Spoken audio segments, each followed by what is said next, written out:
You are listening to Upon a Dream, a sweet Christian romance written by Andrea Boyd and narrated by MicMonster AI. Something was amiss.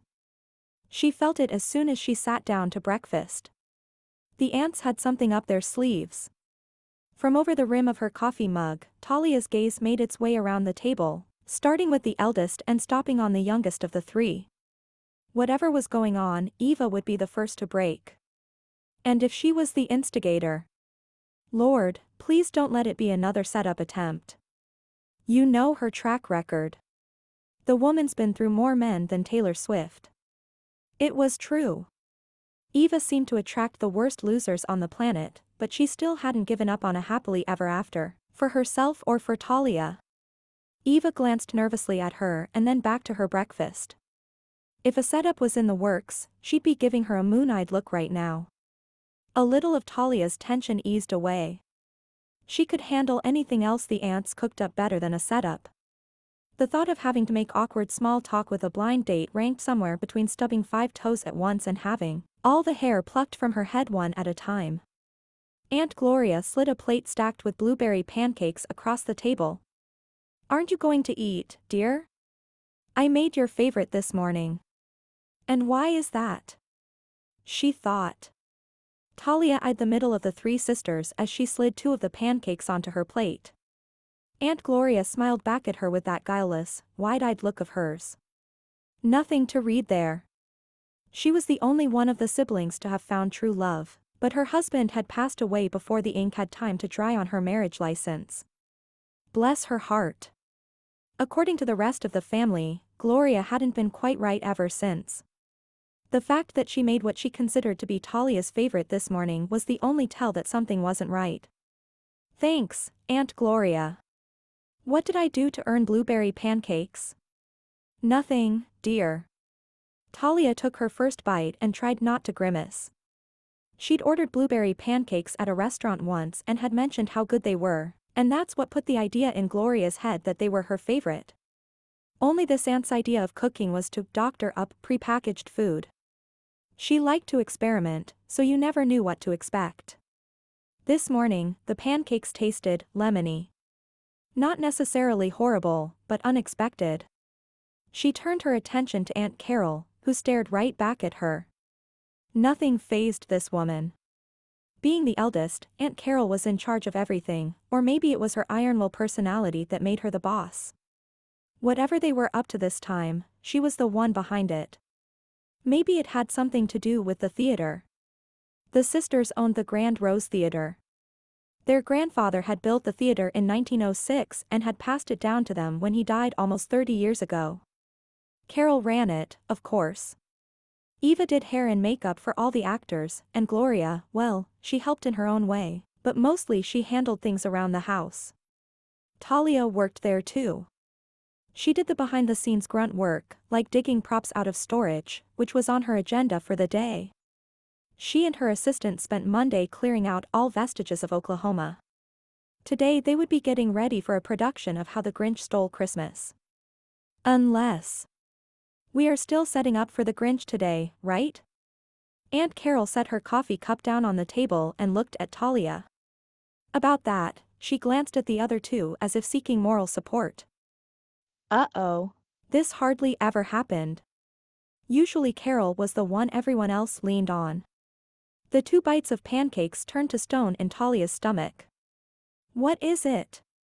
What's going on? Carol's lips formed a thin line and her brow puckered. You know, I was never really sold on the Grinch. A young man contacted me a couple of weeks ago with a different play in mind. 2 weeks? She'd known plans had changed 2 weeks ago and she was just now bringing it up? He wants to be a director, and this will be his first play put on solely by himself. You know, I always give precedence to those with the initiative and the desire to get into the business. No doubt about whom that last remark was aimed at. Aunt Carol had been trying to get her to take over as director for years now since she would eventually inherit the business. When the time came, Talia planned to hire someone. She had no desire to be in the position where she had to tell people what to do. If this is his first time, how do you know he'll be any good at it? Talia, you know the answer to that. I won't allow him to do anything to jeopardize our reputation. It's in his contract. Right.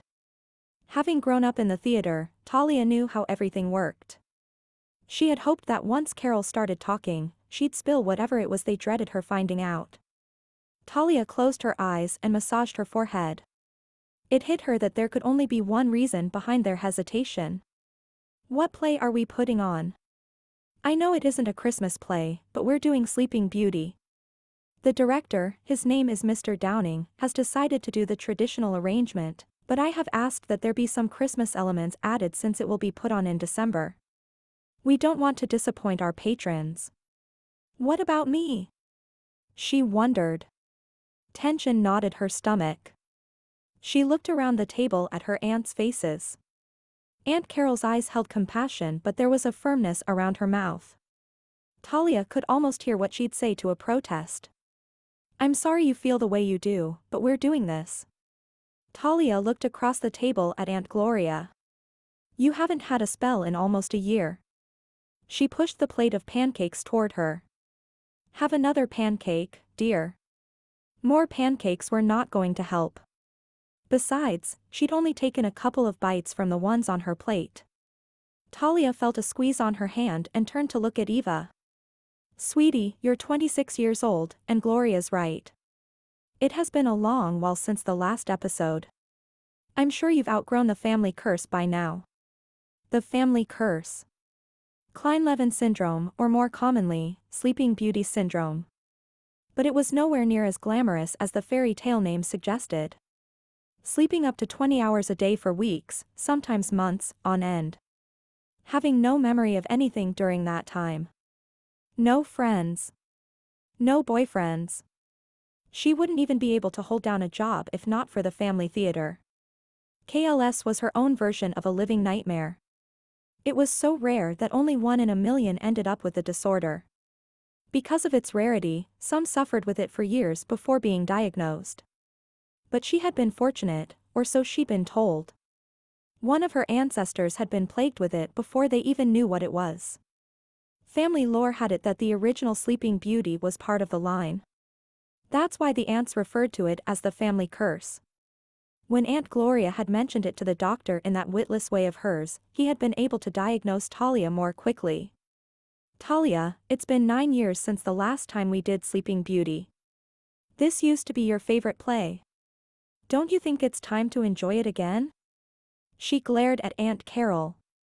The last time we did Sleeping Beauty, I had the worst episode ever. Over 3 months of my life that I can never get back.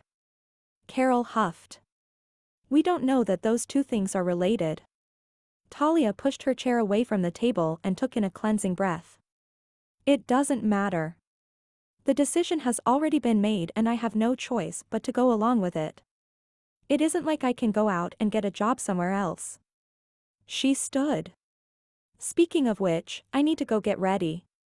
Talia, don't be like that. She ignored Aunt Carol and headed through the living room to her private sanctuary. Her bedroom had been added onto the sprawling craftsman-style house the year she was diagnosed with KLS. It was complete with a sitting area, a kitchenette, and her own private patio. She never had to enter the main part of the house unless she wanted to, and about now, she was tempted to keep to herself for the next little while. Her 2 African gray-headed lovebirds, Duncan and Frida, chirped a happy greeting when she entered. She opened the door to their cage and fed each one a dried fig treat. I hope your morning so far has turned out better than mine. The ants are making me prep for Sleeping Beauty today. Can you believe it? Duncan answered with birdie noises and bobbed his head, as if he commiserated with her plight. It did make her feel better. 3 years ago, she had awakened from a 5-week episode to their happy chirps. The ants had brought them in while she slept, hoping they would bring her out of her slumber earlier. It hadn't worked, but the 2 lovebirds had been the sweetest gifts she'd ever received. Most days they were her only companions outside of the ants. Moping around wasn't going to change anything. As much as she dreaded what was to come, she needed to get to work. After going through her routine to get ready, Talia headed out to her own private garage. It was built to look like part of the house and only big enough to hold her Honda Clarity, Another gift from the eco-minded ants. She stopped short at the sight of the car. My ants have been so good to me and I'm acting like a little snot all because of some stupid play that has nothing to do with me. Lord, please forgive me. She still didn't want to do the play, but she would change her attitude. The ants deserved better. Benny, flip the lights. Philip stared up at the stage illuminated only with ghost lighting, waiting for that magical moment when the whole theater would be lit at once.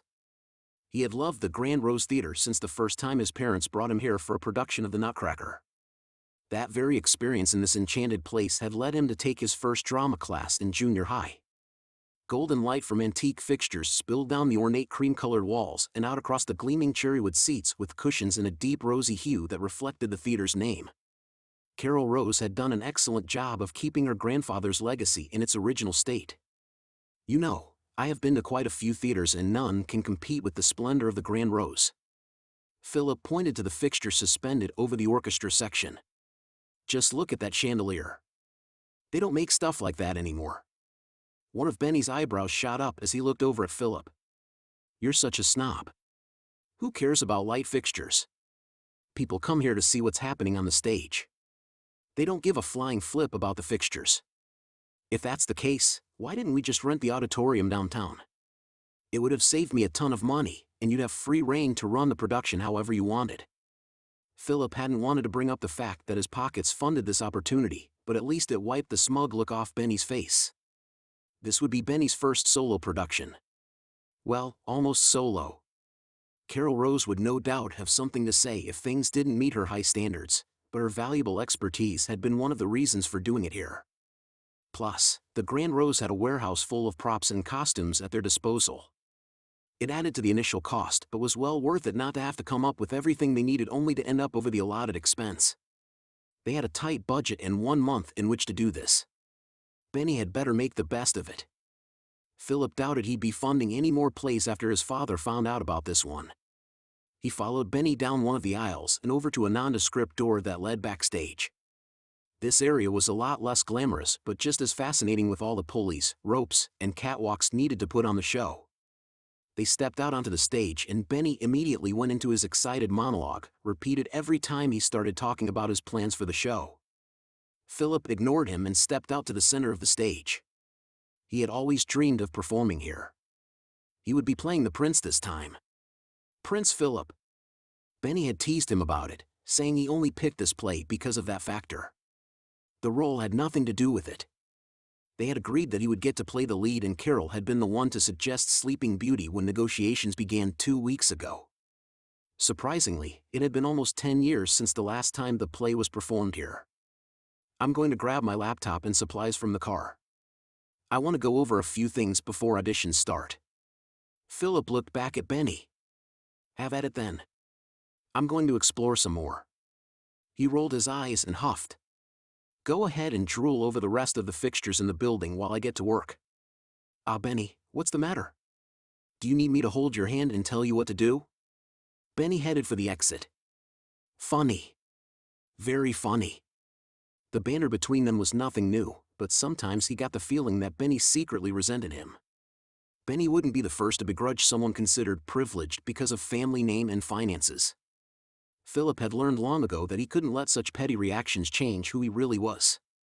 He stepped back into the cavernous holding section behind the stage. This was where the real magic happened. The stage crew would work tirelessly every night the play went on, removing a set and repeatedly replacing it with another until the last scene played out on the stage. Then they would store all the props back here until the next night when they'd do it all again. But for now, the room sat empty. He inspected the huge roll-up door at the back of the room. No doubt it led to the infamous warehouse he'd heard so much about. Carol had warned him that only he or Benny were allowed to enter and only if she or her niece accompanied them. They could choose whatever they needed to put on the play from the web link she had given them, but someone else would add it to either the holding area or the dressing room. She mentioned something about not wanting to mess up their catalog system, but all her rules and secretiveness had really done was pique his interest even more. He punched the button that should raise the door, but nothing happened. There had to be another way in and he would find it. Or he could just wait for one of the roses to take him through it. What would be the fun in that? In the meantime, another room off from the holding area waited to be inspected. A faint light glowed from what could only be the dressing room. He stepped inside and looked toward the source of the light. Another door stood open at the back of the room. The entrance to the warehouse. Finally! He stuck his head in first and looked around. Someone was in here and he didn't want to scare them. And for his sake, he hoped it wasn't Carol Rose. All he saw was long glorious rows of costumes.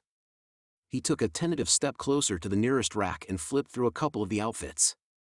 To think, this theater had been putting on plays for over 100 years. Did any of the original costumes still exist? Having grown up with a business guru for a father, he'd had every material thing he ever wanted handed to him. It took a lot to wow him, but the theater never failed to do that for him. His father would never understand either. Philip pushed the dreary thoughts of his father's expectations aside as he wandered further down the aisle. Soft humming echoed through the room for a few notes, then went quiet again. Philip stopped and peeked over the top of the racks around him but couldn't see anyone. He moved down to the end of the aisle and listened. The humming started up again, interspersed with a few words now and again. The voice belonged to a female if he wasn't mistaken, and it came from somewhere to his left. He quietly made his way in that direction. Whomever it was, he didn't want to startle them. As he got closer, he realized the tune was from Sleeping Beauty, the one where Briar Rose meets the prince for the first time. The person singing it was definitely a female, and he doubted very seriously that the sweet soprano came from Carol. Her niece maybe? He finally caught a glimpse of movement. Philip stretched up on his toes to get a better look over the top of a rack of clothing. A blonde with delicate features and a messy bun at the back of her head grabbed a dress, scanned a tag inside the collar, and hung it on the rolling rack next to her. She stopped singing and the sound of her fingers tapping on the keys of a laptop took over before the song started up once again. As she turned for the next garment and repeated the process, he could picture her dancing across the stage as the lead in Sleeping Beauty. If she switched out her oversized glasses for contacts and let her hair down, she'd be the spitting image of the iconic princess. And she definitely had the pipes for the job. When she started singing again, almost to the part where the prince would join in, Philip swallowed to clear his throat and waited for his cue before he sang out the beginning of his lines like they were already performing together. "The way ya." She belted out a scream that made his ears ring. Philip rushed around the end of the rack he'd been hiding behind. She stumbled backward, bumping the rolling table she used as a desk and sent it careening down the aisle. One of her hands covered her throat while the other swung behind her as if searching for a weapon as she backed away. Frightened blue eyes stared at him through plastic frames that looked like they belonged back in the 80s. He held his hands up. "Sorry, I didn't mean to scare you." "Philip, you idiot, what did you think would happen?" He hadn't been thinking at all. He'd been too caught up in the moment. Something his father never ceased to complain about. Maybe this one time, his dad had a point. With his hand over his chest, he gave her his most charming smile. "I'm really, really sorry." He expected her to say something, smile at him, something to indicate that she was no longer frightened and accepted his apology. She backed further away, the look of terror still on her face. "I'm such an idiot. Allow me to introduce myself. I'm Philip Noble and I'm involved in the play to be performed next, Sleeping Beauty." He took a step closer and tugged on the skirt of one of the fairy dresses hanging from the rack she'd been working on. "I'm sure you know about it since I see you're already making preparations." She stepped to the side of her computer table and then rolled it around to sit between them. "You're not supposed to be back here." The barely audible voice didn't sound like the one he'd heard singing. Had that scream she let out damaged her voice somehow? He sure hoped not. "You must be Miss Carol's niece. She said you'd show me around." He hadn't thought her baby blues could stretch any wider, but they did. It wasn't really a lie. Carol had said if they needed anything, they'd have to go through her or her niece. She had probably meant for him to wait for permission first, but it was too late for that. "Aren't you going to tell me your name?" She mumbled something, and he chanced a step closer. "Sorry, I didn't catch that." "It's Talia." The poor girl could barely look at him as she nervously tugged on the hem of her t-shirt. Apparently, she wasn't yet over the fright he'd given her. He did feel bad about it. He needed to find some way to get past her first impression of him. He'd have to if they were going to work as a believable couple on the stage. because if he had his way about it, this girl would be playing the role of Aurora come opening night. Talia, I like that name. What was she supposed to say? Thank you? Talia had no experience dealing with men. None. Okay, so she'd been around men before. There was Freddie, the teenager who came in after school and on weekends to help in the warehouse. She liked Freddie. He never asked questions that weren't necessary. Never questioned why she went missing for days or weeks at a time. And sometimes she'd been forced to interact with some of the stage actors, but they never took notice. None of those people had invaded her space. None had caught her off guard. None of them had ever heard her sing. And no one had ever made her knees go weak just by saying her name. The gorgeous stranger snapped his fingers. Talia, like in the original Sleeping Beauty. Yeah, she thought, the creepy version. According to the aunts, her mom had been even more obsessed over the family lore about the slumbering princess than Aunt Gloria. Talia wondered if her mother's obsession had brought down the family curse upon her daughter. Philip tapped his forefinger against his chin, which only drew her attention to his full lips. Though, not many people know about the original. Thank you, God. She'd hate to have people thinking of that disturbing story every time she said her name. You have a beautiful singing voice, Talia. His compliment sent flames up the sides of her face and a fluttery feeling to her stomach. In an honest effort to change her attitude, she had reminisced about all the things she used to love about Sleeping Beauty. Her favorite scene had always been that moment when Aurora and the prince first meet. The lyrics had flowed from her lips unaware until this guy nearly gave her a heart attack by joining in. Mr. Gorgeous stepped closer until the only thing separating them was the rolling cart she used as a desk. His eyes were an unusual shade of jade. Was he speaking again? It was hard to tell with her heartbeat drowning out all sound. Her gaze dropped to his mouth again. A dark shadow covered his chin and upper lip. She imagined it would take no effort at all for him to grow a beard as thick and dark as the wavy hair on his head. Did she like beards? She'd never given it thought before. There had only ever been one boyfriend in her life. One. Jackson McGalliard had been the most popular boy in 8th grade. With a bold confidence that she no longer possessed, Talia had bragged that she'd be his girlfriend before the school year ended. Less than a week later, they were a couple. And a week after that, she had her first episode. She'd slept through 3 weeks of school and by the time she returned, he was with her used-to-be best friend, Idara Stahl. Hey, aren't you going to speak? What do you want me to say? Her throat tensed up every time she tried to speak in his presence, making her voice sound hoarse. Just then Aunt Carol's voice carried through the warehouse. The props you choose from that link I sent you will be provided to your staff by either Talia or her assistant, Freddie. If you need to see a particular piece before making a choice, just let us know. The impeccable specimen of a man on the opposite side of the rolling table turned as Carol came around the end of the aisle. A gentleman with thin features and glasses accompanied her. Oh, Talia, there you are. I wanted to introduce you to Mr. Benedict Dowling. Mr. Dowling is our new director. The guy never took his hands out of his pockets and he didn't speak. He only nodded his head in Talia's direction. And I see you've already met Mr. Noble. He is Mr. Dowling's. I am playing the part of Prince Philip. He looked back at Talia, his dark brows raised. Clever, don't you think, that my name and his are the same? Was she supposed to laugh? Right now, she was more confused than amused. What had Carol been about to say when he so brazenly interrupted? Something was definitely going on here, but as usual she was clueless. Yet another side effect of sleeping through most of the last 12 years. With the exception of her aunts, she hadn't had much practice at reading other people. Aunt Carol appeared just as lost as Talia. She studied Philip but didn't reply to his outburst. No actors were allowed in the warehouse, not even the stars of the show. So why wasn't she saying anything? Benny, I think I've found the perfect briar rose. The other man wrinkled his brow. Philip looked back at Talia and a buzz of alarm sounded in her head. Hair of sunshine gold, lips of a rose, and wait until you hear her sing.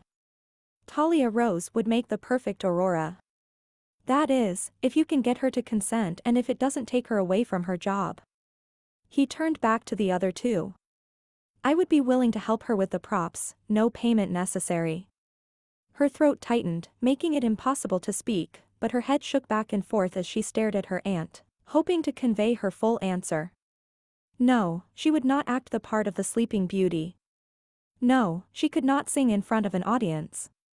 And no, she couldn't take the chance of working side by side with this man when his every address turned her inside out.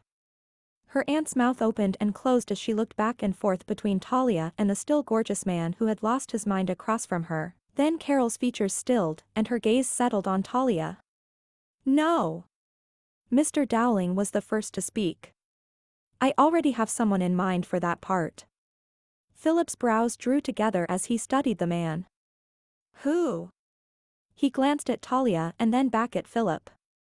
We'll talk about it later. The man started speaking to Aunt Carol, but Talia had already tuned him out. She'd never felt so relieved to be found wanting. Philip tapped his fingers on the table between them to gain her attention.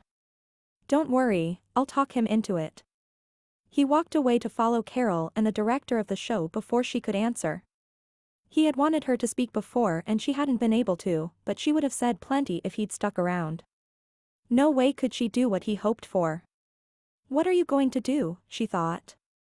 She would get back to work, that's what. The presumptuous man wanted her to be Aurora, and if she wasn't mistaken, her aunt had been about to agree, but the director had spoken. Even if he hadn't, she would have refused, so there was nothing to worry about. Tension eased from her shoulders as she reached for a costume and scanned the label. Half an hour later, she pushed her first full rack toward the dressing room. Auditions for the minor characters would begin this afternoon, so she'd started with those costumes. One thing about the snooty director, he wasn't wasting any time. The cart barely fit through the open doorway. Unable to see where she was going, she bumped against Eva's cart of makeup supplies. Sorry. No problem, honey. Come on in. Eva guided the rack of costumes into the room. What do we have here? Supporting female. Oh. Hold on a minute, we're not ready. Kimberly, I need you. Eva's assistant came rushing out from one of the leading actors' dressing rooms with a clipboard pressed to her chest. Sweetie, I need you to ready number 4 first. There were 4 dressing rooms.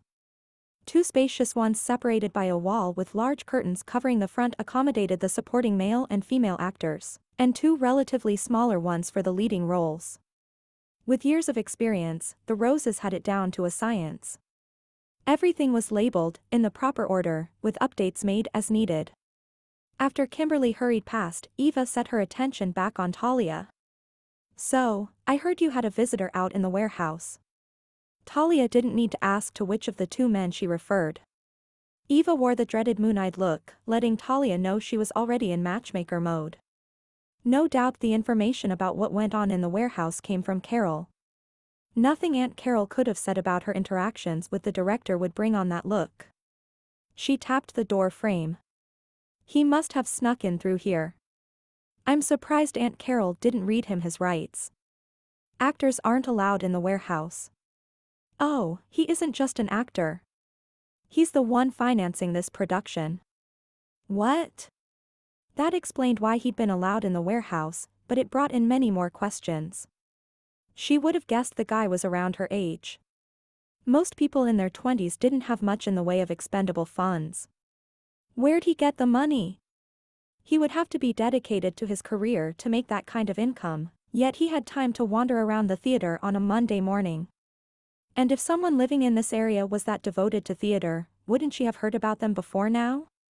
Yet Mr. Gorgeous and his stuffy director were unknowns. And how is this any of your business, she thought. Eva clasped her hands beneath her chin. I can't wait to see him transformed into the prince. He's such a handsome man. Don't you think so? She thought, put me on the spot, why don't ya? You think so? One of Eva's brows quirked. I hear he wants you to play the part of the princess. Something was also mentioned about your singing. I'm a little jealous. I haven't heard you perform in ages. Before being diagnosed with KLS, Talia had been in many of the performances put on here at the theater. But not knowing when she would miss practice or maybe even a whole show, that part of her life ended. Over the years since, she'd gradually crawled further back into her shell, turning her into an awkward recluse who couldn't even hold a conversation with anyone outside of her family, let alone performing in front of an audience of strangers.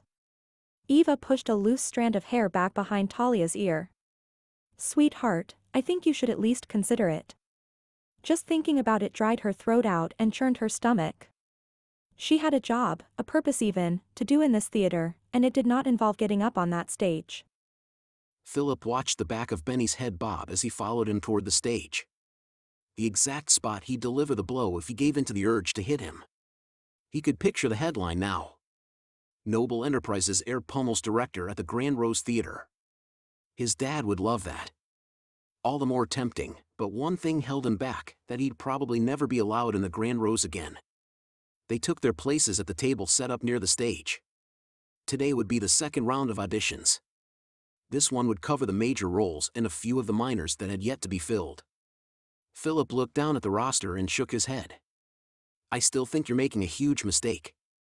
If you don't want to consider my girl, you should have at least allowed the ones Carol Rose suggested to audition. And we agreed that this is my production. You said you wouldn't interfere unless I screwed up, and that hasn't happened yet.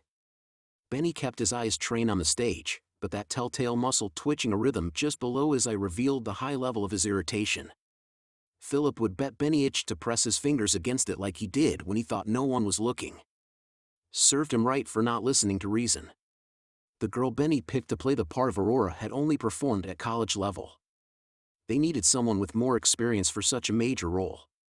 Benny had argued that the same could be said for the both of them. True, but Aurora was the star of the show. If her part wasn't right, the whole thing would flop. If that happened, his father would be the only victor. Philip would be forced to give up his dreams for good and begin his climb to the head of Noble Enterprises. He drummed his fingers as he studied the agenda. The girl in question, Nadine Talbert, was scheduled to audition last. Audition, yeah right. Benny denied that she was his girlfriend, but he obviously had a thing for this woman. Had he really thought this through? Benny huffed, his gaze still glued to the stage in front of them. Great. It seemed something else had brought further disdain to the temperamental director's attitude. Philip followed his gaze up to the stage where Talia stood in the center with a clipboard in her hand. It would seem today's hopefuls would be acting opposite her instead of the team from yesterday's auditions. Philip sat up taller in his seat, elated for her to be here. Not only did her presence put a burr under Benny's saddle, but what? Did you really think the knucklehead would see her and suddenly realize how perfect the woman is for the part? I know you have the hots for her, but I really don't see the appeal. Just look at her clothes, her hair, those glasses. Benny gave an overdramatized shudder. It's as if she's purposely trying to be unattractive. Philip decided not to take the bait this time. Besides, there was some validity to his point. Her faded jeans and flannel shirt were not meant to be a fashion statement. She wore her hair in a messy ponytail with loose strands framing a face unadorned by makeup. And those glasses, well, they were just adorable. But Benny was wrong in thinking his obsession in wanting her for the lead had anything to do with attraction. If Benny could hear her sing, a few notes even, he'd understand why she was the only one worthy of the part. One of the two thespians slated to audition for the part of Prince Philip's father stepped out onto the stage. Another huff from Benny had Philip revisiting his urge to cuff him upside his head. What is she doing? Where's the kid from yesterday? At least he had sense not to turn his back to the audience. Benny, you do realize she's not the one auditioning, right? He flicked his hand toward the stage. Now what do you think of this one? He looks remarkably like the cartoon version of the king. Philip had successfully redirected Benny's attention off of Talia, but he couldn't manage to do the same for himself. She'd invaded his thoughts since the first time he saw her. She had talent. Why hide it in the furthest room from the stage? He'd heard she would one day inherit this magnificent theater. Did she loathe the idea as much as he hated the thought of running his father's major corporation? She took a step back and he feared she'd topple over the edge, but she stopped herself. The next performer stepped onto the stage and a chill hit the air. Or at least it felt that way. He hadn't been paying close attention, but he didn't need to look at the roster to know they had reached the auditions for the part of Maleficent, the evil fairy. As a rule of thumb, performers didn't show up to auditions in full costume. Not if they wanted to be considered professional.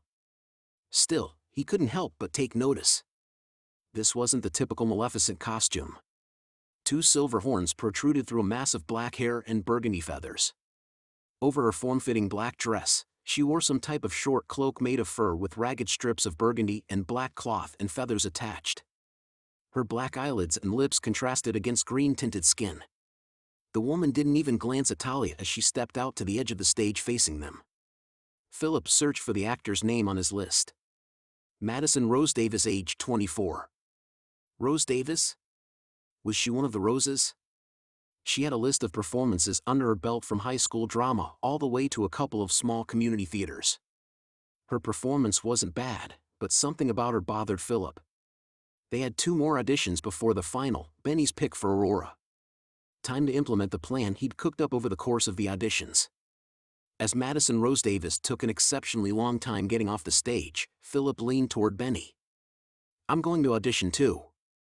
Benny's brows met over the rim of his glasses. "Why would you do that? You already have the part. So does your girl." He pointed to Nadine Talbert's name. "It'll look weird if she has to audition and I don't." Benny pursed his lips, looked up at the stage, and then back at him. "Is this an excuse to get up on the stage with Miss Rose?" He grinned. "What's the harm?" All he got in answer was a curt nod. Philip made his way backstage where the few remaining actors frantically went over their lines and stragglers peeked to check out the second Maleficent hopeful now on stage. He immediately spotted Benny's Aurora. She wasn't wearing a costume, but her pink shirt, flawless makeup, and blonde barrel curls gave it away. She looked more like a theme park princess than a stage performer. "Give it a rest," he thought. "You're being overly critical because you know who should be in that role. Focus on getting her there and stop worrying about the competition." And that's exactly the reason he decided to audition. "Mr. Noble, how may I help you?" Linda Berenger, the stage manager, looked poised and polished in her skirt and blazer and her sensible shoes, a clipboard hugged to her chest. "I'm auditioning for the part of Prince Philip." But her jaw snapped shut and she nodded. "Very well." She flipped through the pages on her clipboard and handed him a page of script. The costumed Maleficent sidled up to him. "I thought they already had someone for that part." He smiled but didn't say anything. Sometimes it was best to let people come to their own conclusions. "You'd make a great prince." What was she basing that assumption on? As far as he knew, she'd never seen him perform. She held out one of her feather-bedecked hands. "My name is Madison Rose Davis, by the way. My great-grandfather used to own this theater. Philip Noble." He shook her hand and then gestured toward the stage. "So you must be Talia's cousin." Her nose wrinkled. "Distant cousin. Interesting."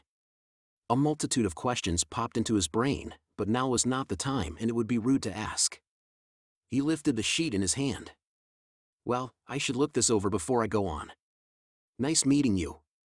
Philip stepped aside and looked down at the script sheet. It was the scene where Aurora and the prince meet for the very first time.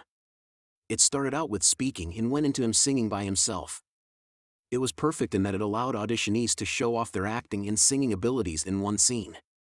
It was also perfect for what he had in mind. As the last Maleficent went on stage, the stage manager motioned for Aurora to come forward to be fitted with a mic. Philip stepped between them. "If you don't mind, I'd like to go next." He winked at Benny's pick, brightening the fake blush on the actress' cheeks. "This way, I can take Miss Rose's place once I'm done. Then the director can see how we perform together. You don't mind, do you?" She smiled and shook her head. If she was this tongue-tied in private, how would she do in front of an audience? Talia has problems speaking too. Sometimes he really hated the voice of reason. When his turn came, Talia's blue eyes rounded, but then she smiled. He took it as a good sign. Instead of standing to the side of Talia, who had kept her back to the audience the entire time, he stood directly in front of her. "If you don't mind, I'd like to start off with the singing part that comes before my speaking part. Could you lead me in? You don't have to sing the whole thing, Just start with the last I know you. She held up her clipboard. I don't have a script for that. But you know the song by heart. Come on, it would be a big help to me. Talia let out a breath and her shoulders slumped. He was sure she was about to throttle his plan, but then one side of her lips turned up. Yes. Benny would see firsthand why she was the one, and he'd know it wasn't because of some schoolboy crush. The first note from her lips trembled slightly. Since she wasn't the focus of the auditions, the volume of her mic had been lowered. He had asked Mrs. Barringer to turn up the volume. No doubt, Talia hadn't expected it, but she recovered quickly, and her beautiful soprano sounded through the cavernous room. Mesmerized by her voice, he almost missed his own cue. He was convinced more than ever that she was meant to play the part of Briar Rose. With his audition over, it was time to move on to the next part of his plan in convincing Benny. Talia didn't usually mind helping with auditions. In truth, she actually enjoyed it. Normally, the actors were so engrossed in their roles and in trying to get the parts, they barely noted her presence. She'd just stand there with her back to the director, so it seemed that she and the actor on stage were the only ones in the room. But despite her efforts to go unnoticed, she always gave her best efforts to help the actors get into their roles. Everything was going great this morning, until her spiteful cousin joined her on stage. The girl had never auditioned here before. Why'd she have to show up this time? Probably because this was the first time a role had come up worthy of her evilness. She'd make the perfect Maleficent, but that didn't mean she'd have Talia's vote for the part. Madison had never liked her, and the feeling was mutual.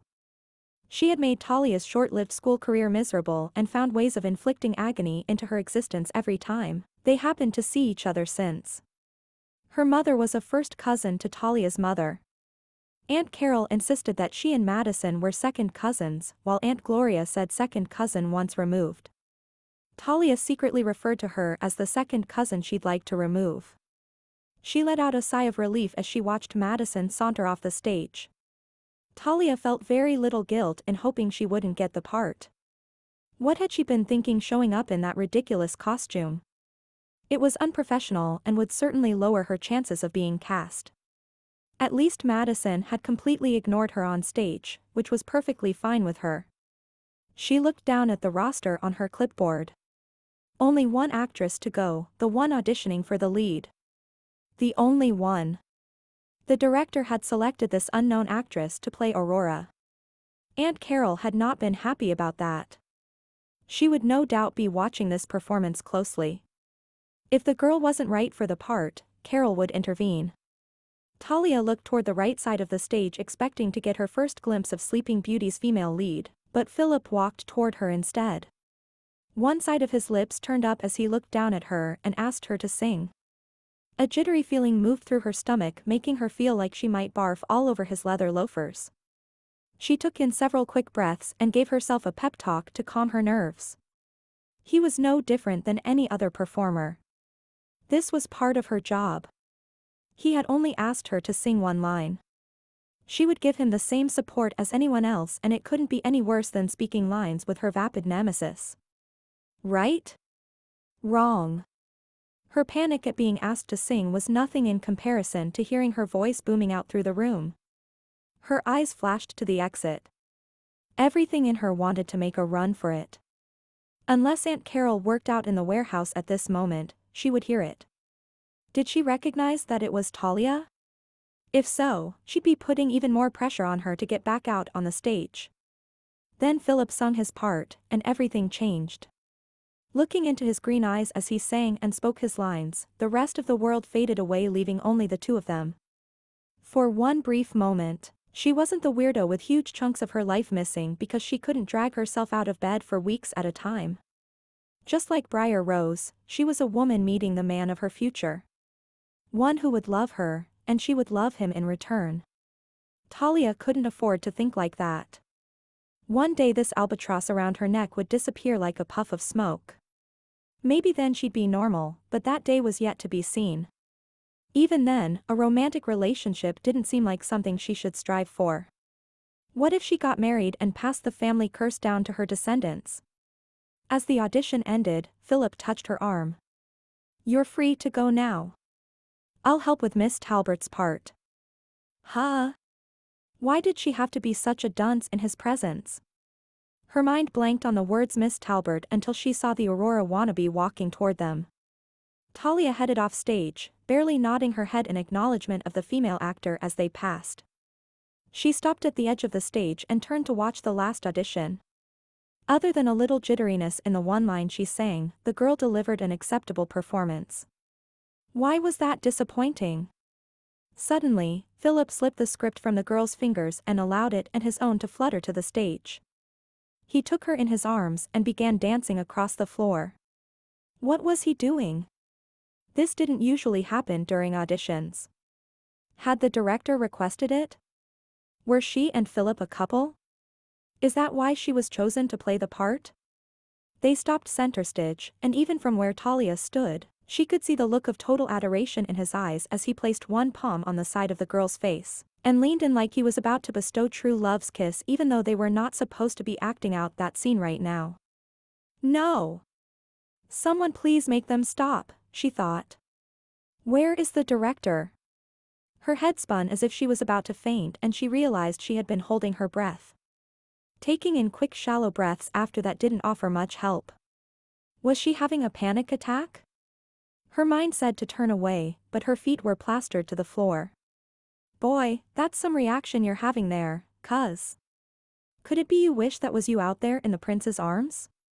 Talia looked at the smirk on Madison's painted face and her stomach revolted. She hadn't even realized her cousin had stuck around after her audition. Of all the people to witness her near meltdown, why did it have to be her? Stop! Philip, what do you think you're doing? Talia whipped back around toward the stage just in time to see Philip jerk upright as the girl touched her lips and stared up at him. So he had gone ahead with the kiss, and Talia missed it. She was thankful not to have witnessed the lip lock, but only slightly. The fact remained that it happened whether she saw it or not. And from the looks of things, the director was no happier about it than Talia.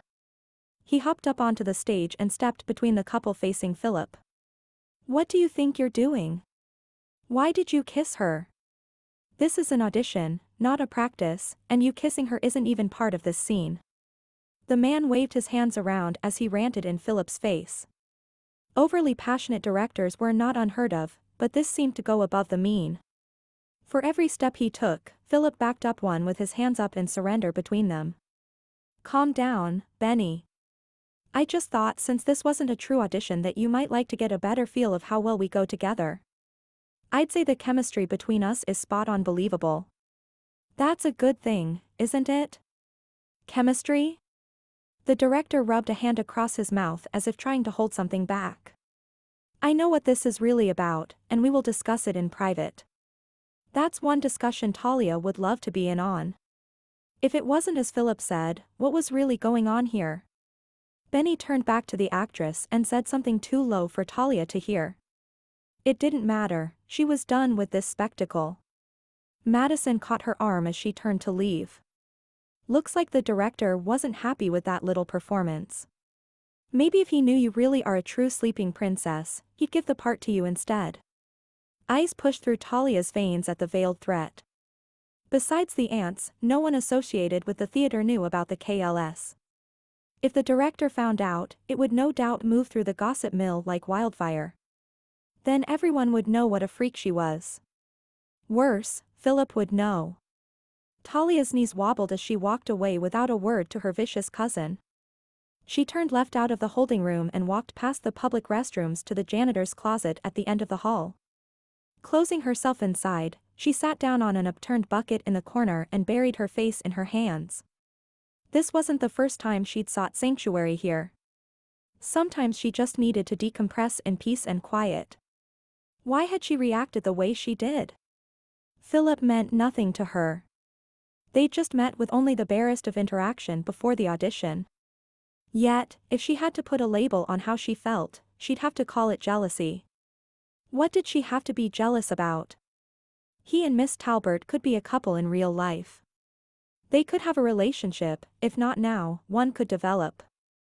The same could not be said for herself in that scenario. She couldn't share in a normal romantic relationship. It would be junior high all over again. Talia would eventually go into sleep mode, and by the time she came out, he would have moved on to someone else, taking a piece of her heart with him. Eyes still closed, she imagined herself up on that stage, dancing in his arms, his lips caressing hers. Her mind drifted back to her last performance on stage, before the KLS had reared its ugly head. Talia used to love performing. She had once envisioned doing it for the rest of her life. Of course, once she took over running the business, that part of her life would have ended anyway. Aunt Carol used to love performing too, but she couldn't do both. It was one of the reasons she'd wanted Talia to take up more of the responsibilities sooner rather than waiting until Carol was old enough to retire. Talia rose from the bucket and brushed her hands together. The break had been nice, but there was still a lot of work to be done. She pulled her phone from her pocket to check the time. Uh-oh. 3 missed calls from Aunt Carol. Talia had silenced her phone during auditions and hadn't thought about it since. What could she want? Had her aunt called for a meeting after what happened between Philip and the director? There would no doubt be a discussion about their lack of professionalism, and Carol liked for Talia to attend those uncomfortable meetings as part of her training. If that's the case, I hope she went on without me. Talia made her way toward the auditorium, returning the call as she walked. Where have you been?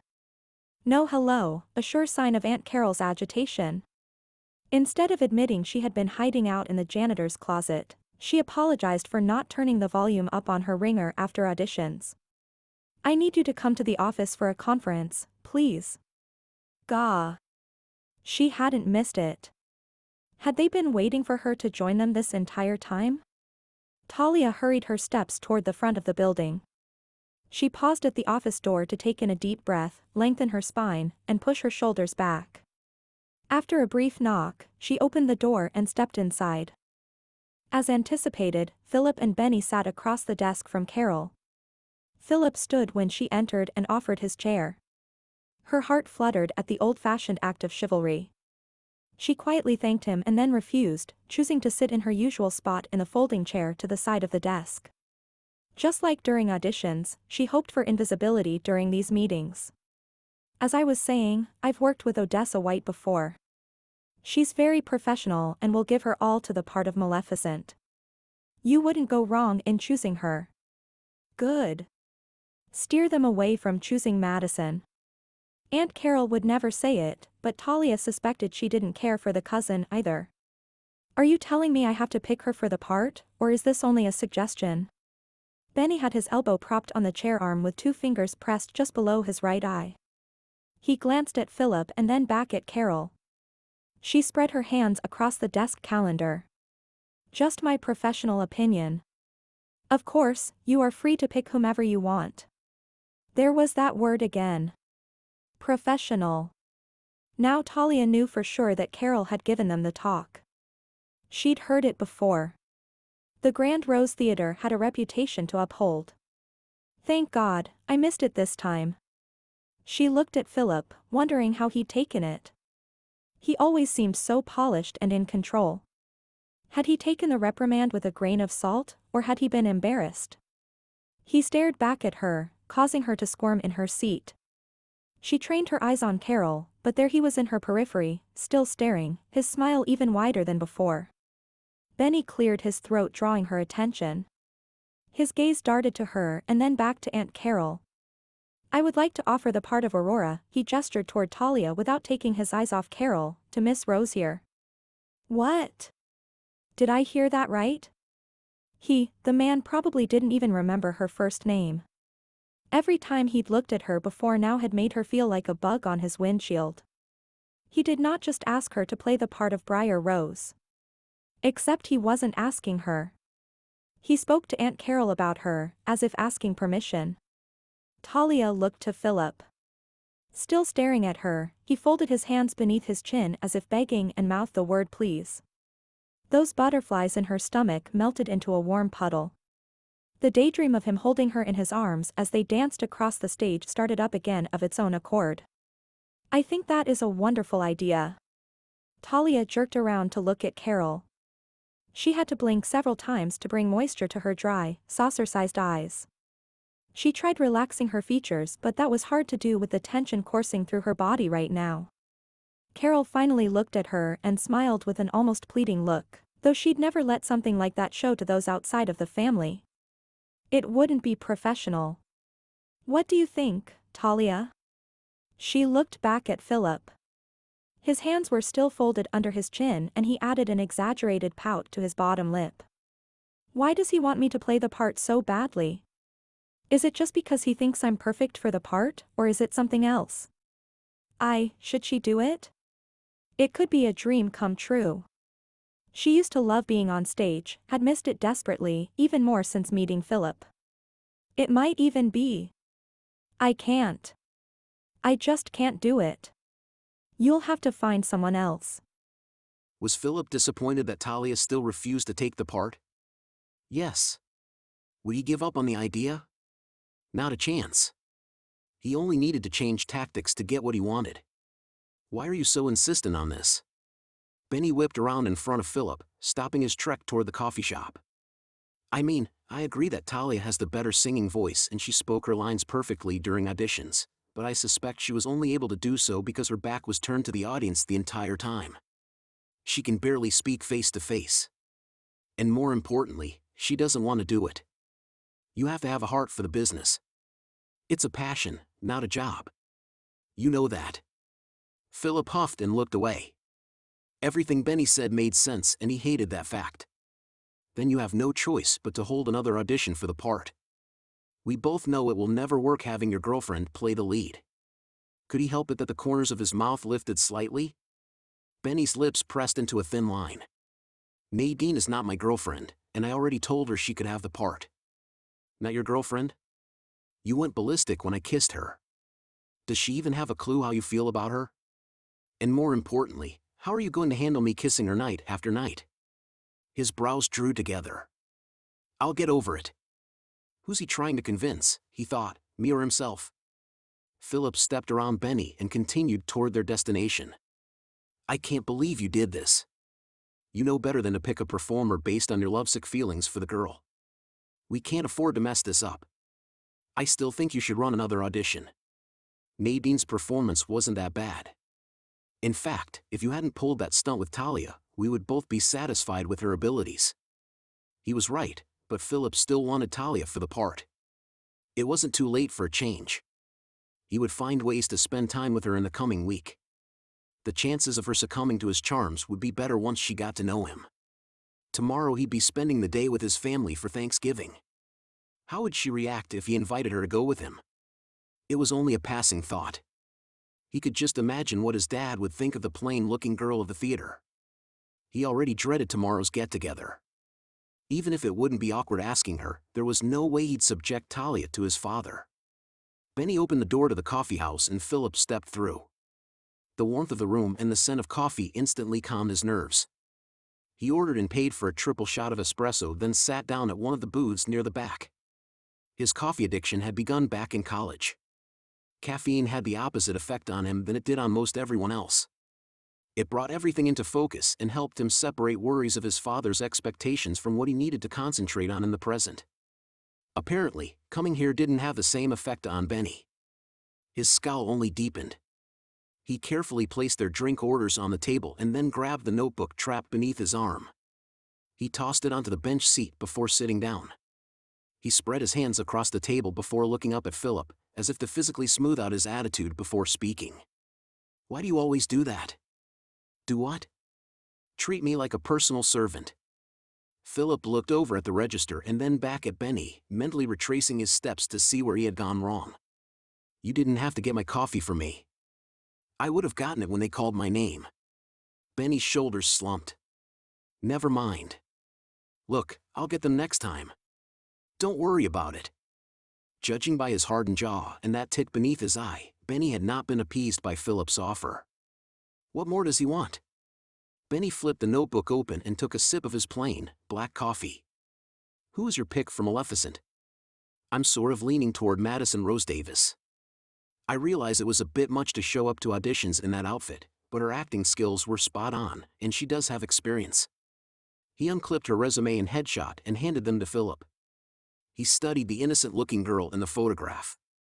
No one would ever guess this was what she looked like beneath the green face paint, horns, and feathers. And no one would guess she was related to Talia either. They had the same delicate features and pale blue eyes, but that was where the similarities ended. He flipped over to her resume. Yes, she had experience, but none of it at the Grand Rose Theater. Interesting. I think Carol made her preference clear, but I have no objections. He bit his thumbnail as he thought back on her audition. Maybe the girl would be willing to use her own costume. It was unusual, and it would add something new to your production while keeping with the original character.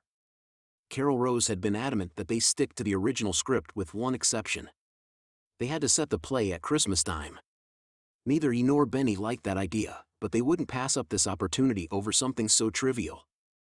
What difference did it make what time of year it was when the princess received her kiss? The image of him kissing Talia unexpectedly popped into his mind. Despite Benny's accusations, he wasn't attracted to her. His wanting her to play the part had nothing to do with romantic feelings. She was simply the best choice for the role. He dismissed thoughts of Talia from his head for the moment. He would come up with another plan to get her on stage, but that could wait. After he and Benny had gone through the auditions and finalized their picks, they headed back to the theater to let Carol know what they had decided. Just as they stepped into the lobby, Philip tugged on the sleeve of Benny's coat. "You don't need me in there. I'm going to go check out Maleficent's costume to see how it compares to the one Miss Rose Davis wore." Benny laughed and shook his head. "You just can't stay away, can you?" Philip carefully schooled his features not to react. Let him come to his own conclusion. If Benny knew he hadn't let go of the idea of seeing Talia take the lead, another argument may ensue. He would win her over to the idea first and then work on Benny. "Have fun, and if I don't see you before I leave for the day, have a good Thanksgiving." Philip faked a smile. "You too." Benny knew he wasn't looking forward to time with his family. He'd called him a poor little rich kid when Philip complained about it. As Philip made his way through the darkened auditorium, he briefly wondered where Benny would spend Thanksgiving. He hadn't said. Philip doubted there would be a trip home for him since his family all lived in Michigan. He draped his coat over one of the seats and headed for the stage door. Light poured from the open roll-up door at the back of the holding room, and he could hear voices coming from the warehouse. "Let's wrap it around the banister." "Talia. I think that will look better. After this, the cottage scene will be complete, and we can push it all out to holding. You can leave early if you want once we're done with this." Her voice sounded strong and confident, unlike her interactions with him. He stood to the side out of sight, drinking in the sound of her speaking. "That would make my mom happy. She needs help getting ready for Thanksgiving. We're expecting a lot of people tomorrow, and my sister's too young to be of much help." A guy's voice. He sounded young. Could be the teenager who helped out with the first round of auditions. "Oh yeah? Do you like to cook?" There was a long pause. Philip would guess that yes, the boy enjoyed cooking but was embarrassed to say so. Otherwise, his answer would have been immediate. "I don't mind helping, but it ain't like I want to be a chef or something." "What about you?" "Aunt Gloria does most of the cooking. She likes coming up with unusual combinations, so there's no telling what we'll be eating tomorrow. It'll just be me and the aunts, and we're used to her cooking, so." She didn't finish the sentence. Philip imagined her ending it with a shrug. He'd heard there was another Rose sister but had yet to meet Gloria. So Talia lived with the aunts. Where were her parents? That's it. How does it look? If Philip didn't make himself known, he would be discovered eavesdropping. He stepped into the open. Talia and the boy had their backs to him as they looked at a wall painted to imitate stone with a narrow staircase attached to one end. An evergreen garland with small Christmas ornaments wound its way around the fake stair rail. It was just enough to give the cottage scene a Christmassy feel without being overpowering. "Showtime. I think it looks great." They whipped around, and Talia's hand jerked up to cover her throat. Those beautiful blue eyes were stretched wide again. He held a hand up. "I didn't mean to startle you." Her face relaxed into a smile. "Wow. Are you sure? This seems to be a bad habit of yours." Double wow. Were they having a light-hearted moment? Now he was positive he could work his charms on her. She clasped her hands together in front of her. "What can we help you with, Mr. Noble? Let me help you move the props to holding, and then I hope to get a look at the costume for Maleficent. I can show you the costume while Freddy continues working here. It isn't necessary for you to help. I assure you it is." She had told Freddy he could leave when this was done, and Philip wanted to send him on his way. It would be easier to get to know her without the teenager observing his every move. He walked over to one end of the wall and placed a hand on either side. "Freddy, you take the other end." Luckily, the wall had small wheels attached. As he swung his end around, Talia stepped forward, her hands fluttering. "Careful. There are decorations on the other side. You don't want to bump against anything and knock them loose." Philip stepped around the wall for a look. The back was made to look like the outside of the cottage. They returned to the task with more care. A table, chairs, and a stepping stool were also moved out to the holding area. Talia carried a box of small props for the scene and set it on the table. He held his hand out to Freddy and the boy shook it. "We won't keep you any longer. I know you have things you need to do. Talia can show me the costume." Still gripping Philip's hand, Freddy looked at Talia with his brows raised in question and then ended the handshake with a nod. She must have given some indication that it was okay to leave. As Freddy made his way to the back of the warehouse, Philip turned and smiled at Talia. He held out his elbow for her to take.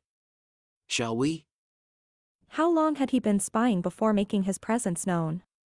Philip had known the props were ready to be placed in holding and that Talia had told Freddy he could leave when they were done. What else had he overheard? Couldn't have been much. It wasn't like she would have poured her heart out to Freddy. She ignored Philip's extended elbow and walked over to the dressing room door. It was locked, which meant Eva and Kimberly had already left for the day. Had Aunt Carol left too? What about Benny? Her pulse quickened. She and Philip could be the only two people left in the building. Talia pulled the keyring from her pocket. Her hands shook as she unlocked the door and flipped the light switch. She pressed her hand against her chest and took a couple of deep breaths. It would only take a minute to show him the costume. Her racing heart amounted to nothing more than an overreaction. Whoever played Maleficent would share one of the smaller dressing rooms with the actress playing Aurora's part. Everything was already in place and next week they would have their first fittings. Talia could do minor repairs and adjustments, but anything major would be sent out to a more skilled seamstress. Maleficent's costume is in here. Talia stepped inside the dressing room and gestured to the headpiece and black, robe-like dress. She looked back at Philip and the room seemed to close in around her. He stepped closer and picked up the staff with a crow attached to the top. Very lifelike. He looked at her, quirked a brow, and her mouth went dry. Please tell me a real crow wasn't sacrificed to make this prop. A nervous laugh escaped, and she covered her lips with her fingertips. Isn't it illegal to kill a crow? Philip looked down at the bird and then back to her. That would be murder to the murder. Get it? 'Cause a flock of crows is called a murder. His voice petered off. Never mind. No, I got it. Well, she did after he explained. He carefully laid the staff back down across the prop table. He touched the headpiece and then lifted the costume from the rack, looked at it with his brows bunched together and then hung it back up. What was going through his mind? Why had he asked to see this one costume? Talia wanted to ask but didn't. He cleared his throat and his gaze settled back on her. Do you think your aunt would object if we used a different costume, say one provided by one of the actors? Oh. She clasped her hands in front of her and let out a deep sigh. You've picked Madison Davis to be Maleficent and you're wondering if you can use her costume. Is that okay? That we might choose her, I mean. No, if Aunt Carol had an objection, she would have said so. As for the costume, I'm sure it wouldn't be a problem, but you would need to run it by her. I'm not the one in charge. Philip stepped even closer and touched her shoulder. Lord only knows how she managed to stay upright when everything in her wanted to lean into his touch. I know we need to run everything past Miss Carol, but I value your opinion. Is there a reason your cousin shouldn't be given the part? Her heart raced, and she pressed her lips together. Who told him they were cousins? Talia refused to use the Rose part of Madison's hyphenated last name, hoping no one would make the connection. She couldn't imagine Aunt Carol volunteering the information. That made Madison the most likely culprit. Figures. What else had she told him? She searched his features for a clue and realized he still waited for an answer. What reason could she give that wouldn't sound petty? And wouldn't reveal things better left unmentioned? We're only distant cousins, and since I've never seen her perform other than the audition, I can't really give an opinion. Philip crossed his arms and leaned against the prop table. How distant? Her mother and mine were first cousins. Were? All she knew about her parents had come from her aunts. There had been plenty of stories of her mother's growing up years, but her father had been an orphan. She knew of no one to consult on his side. As the tale went, Adam Smith had met and Rose at the theater. Love at first sight, according to the aunts. Adam had been so enamored by and as well as the Grand Rose Theater, he had changed his last name to Rose, discarding the one given to him at the orphanage. Talia would have considered it a great story, had they lived long enough for her to know them. She smoothed the strap on Maleficent's headpiece to keep from looking him in the eye. Both of my parents died in a car accident when I was 2. He took her hand in his. She tensed but didn't jerk away. I'm sorry to hear that, Talia. I lost my mother to cancer when I was 15, but at least I have cherished memories of her.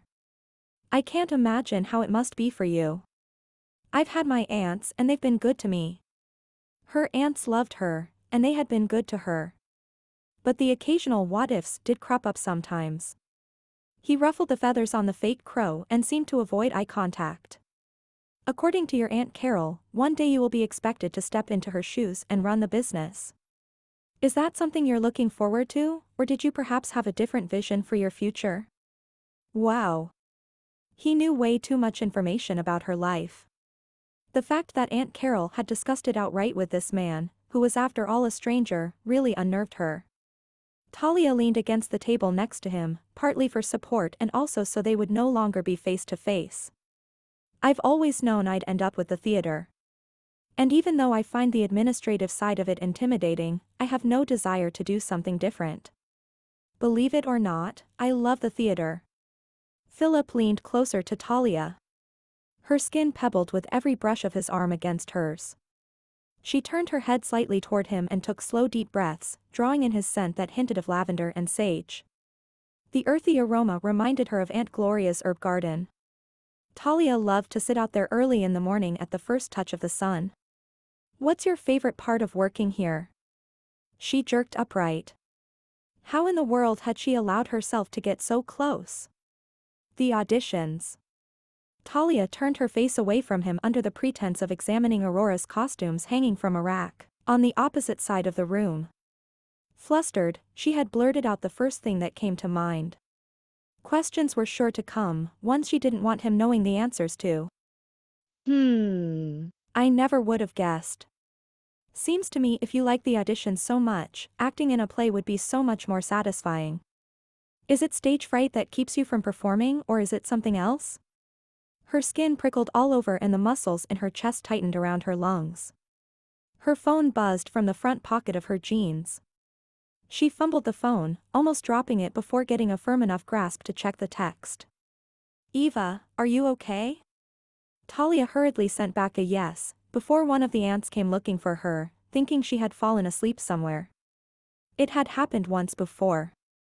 A few years back, she had laid down on one of the prop couches at the back of the warehouse and it resulted in several hours of the aunts panicked searching. They had even tried to put out a missing person report. That's when Talia had been gifted her first cell phone which they could track online. Why is your aunt asking if you're okay? Talia jerked around and looked at Philip. I don't see how that is any of your business. She stood and folded her arms across her chest. Unless there is another costume you want to see, I need to get home to help with tomorrow's meal. She was being short with him but felt helpless to change things. He was probing around too close to her problem. Too close to finding out about the KLS. I'm sure your aunts have everything handled. You don't need to make excuses. I apologize. I couldn't help but see the text, but you are right. It's none of my business. I shouldn't have asked about it. Forgive me? He didn't look repentant. Judging people's feelings based on expression wasn't Talia's forte, but something about his demeanor made her feel like he'd say whatever it took to get his way. And that irritated her more than anything else. She gave a curt nod and then indicated the door. He held his hands up in surrender but left when she didn't say anything else. Let him go. Things had gotten way too personal. She could practically hear Aunt Carol admonishing her to keep it professional. Philip stopped at the door and looked back at her. Thank you for your time, Miss Rose. I guess I'll see you after Thanksgiving. It sounded like a question, one that didn't need an answer. Of course they would see each other. They would be seeing each other for the next several weeks. After that, she doubted they'd ever have reason to speak again. People like Philip came into her life and left again without another thought. No use in building a relationship by delving into personal history, right? Why then did this time weigh heavily on her heart, making her dread the day they would part ways? As soon as he left, she closed her eyes and covered her face with her hands, taking a moment. Regret settled over her shoulders, weighing her down. He had been friendly toward her and she had rudely told him to butt out. It was for the best. Keeping him at arm's length now would be much easier than allowing a deeper relationship only to watch him walk away when this production ended. After pulling herself together, Talia did a final walkthrough of the building, set the alarm, and then headed home. The aunts were in the kitchen getting everything ready for Thanksgiving when she got there. Aunt Gloria held out a plate of cookies as soon as she stepped into the room. Talia scrutinized the yellow hearts, then looked past Aunt Gloria to Eva, who gave a thumbs up. So the cookies were safe to eat, but how did they taste? She thanked Gloria and took a nibble from one. Lemony sweetness melted across her tongue. The heart-shaped cookies didn't scream Thanksgiving, but they were good. She took a couple more, putting a huge grin on her aunt's face. I'm so excited. We're having a guest over for Thanksgiving tomorrow. Gloria set the plate down on the kitchen island. We don't have enough company to suit me. My fault. Talia wrapped her arm around Gloria's. Who's coming over? That fellow from the theater. She looked over her shoulder toward Carol. Sister, what did you say his name was? Philip? That cookie settled like a stone in the pit of her stomach. If Eva had been the one doing the inviting, it would be in hopes of a setup. Since it was Aunt Carol, it must be in hopes that Talia would change her mind about being in the play. Carol continued stirring the pot in front of her as she looked back, first to Gloria and then Talia. I invited Mr. Dowling. Benny? That probably made more sense. Between him and Philip, he was the weaker link after all. No doubt Carol hoped to strengthen his desire to see Talia play the part of Briar Rose. Just what she needed. Added pressure for her to accept. Talia looked directly at Carol. I'm not going to change my mind about being in the play. Aunt Carol shook her head and huffed as she pulled the pot away from the heat. Not everything is about you, Talia. His home is in Michigan. He didn't have anywhere to go for Thanksgiving, so I invited him here. Talia's face heated. She stuffed another cookie into her mouth to keep from responding. Things were busy at the theater today, and I'm tired. I think I'll take a moment to read before supper. Y'all call me if you need me. As Aunt Carol left the kitchen, she didn't look at Talia, but the message was clearly meant for her. How many times had she said that she was ready for Talia to take over her job? There's your proof. Carol's motives for inviting Benny weren't as pure as she'd let on. Philip hurried down the street toward the warmth of the theater. Gray clouds already covered the tops of the North Carolina mountains. The weather report called for snow tomorrow, but today was supposed to have been clear. Benny's breath fogged out in front of him as he kept pace. Did you tell your dad you're doing this play yet? Philip shook his head in exasperation over the question. Are you kidding? He doesn't have a clue, and I want to keep it that way as long as possible. He'd been telling his friend about the expectations his dad applied over the too long weekend, and all Benny did was add more pressure. Benny opened the door to the theater and Philip stepped into the lobby. As soon as the heat hit his face, he unwrapped his scarf and removed his coat, draping it over his arm. He paused when Talia stepped into the lobby with a small box in hand. She wore a frown and wrinkles creased her brow. What happened to give her that look? Here's the rest of the decorations you asked for. Talia handed the box to a lady he'd never seen before who was arranging a Christmas display on the table. Thank you, sweetie.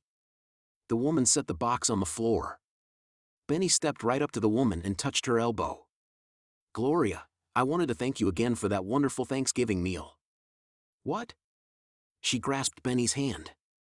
And again, I'm sorry about the jalapenos and the green bean casserole. I wanted to spice it up a little, but I had no idea it would react on you the way it did. Benny patted her hand. No apologies necessary. The milk took care of it. So his friend had spent Thanksgiving with the Roses. How had Benny managed that? And why hadn't he been invited? The lady looked from Benny to Philip and her brows instantly bunched. Wally? Before he could speak, she shook her head. I'm sorry. You remind me of someone I used to know. He was a special friend of Carol's. Her head went into motion again and she waved her hand as if swatting at a gnat. It doesn't matter. I'm Gloria Rose. And you are? Philip smiled despite the tightness in his jaw and extended a hand. Philip Noble.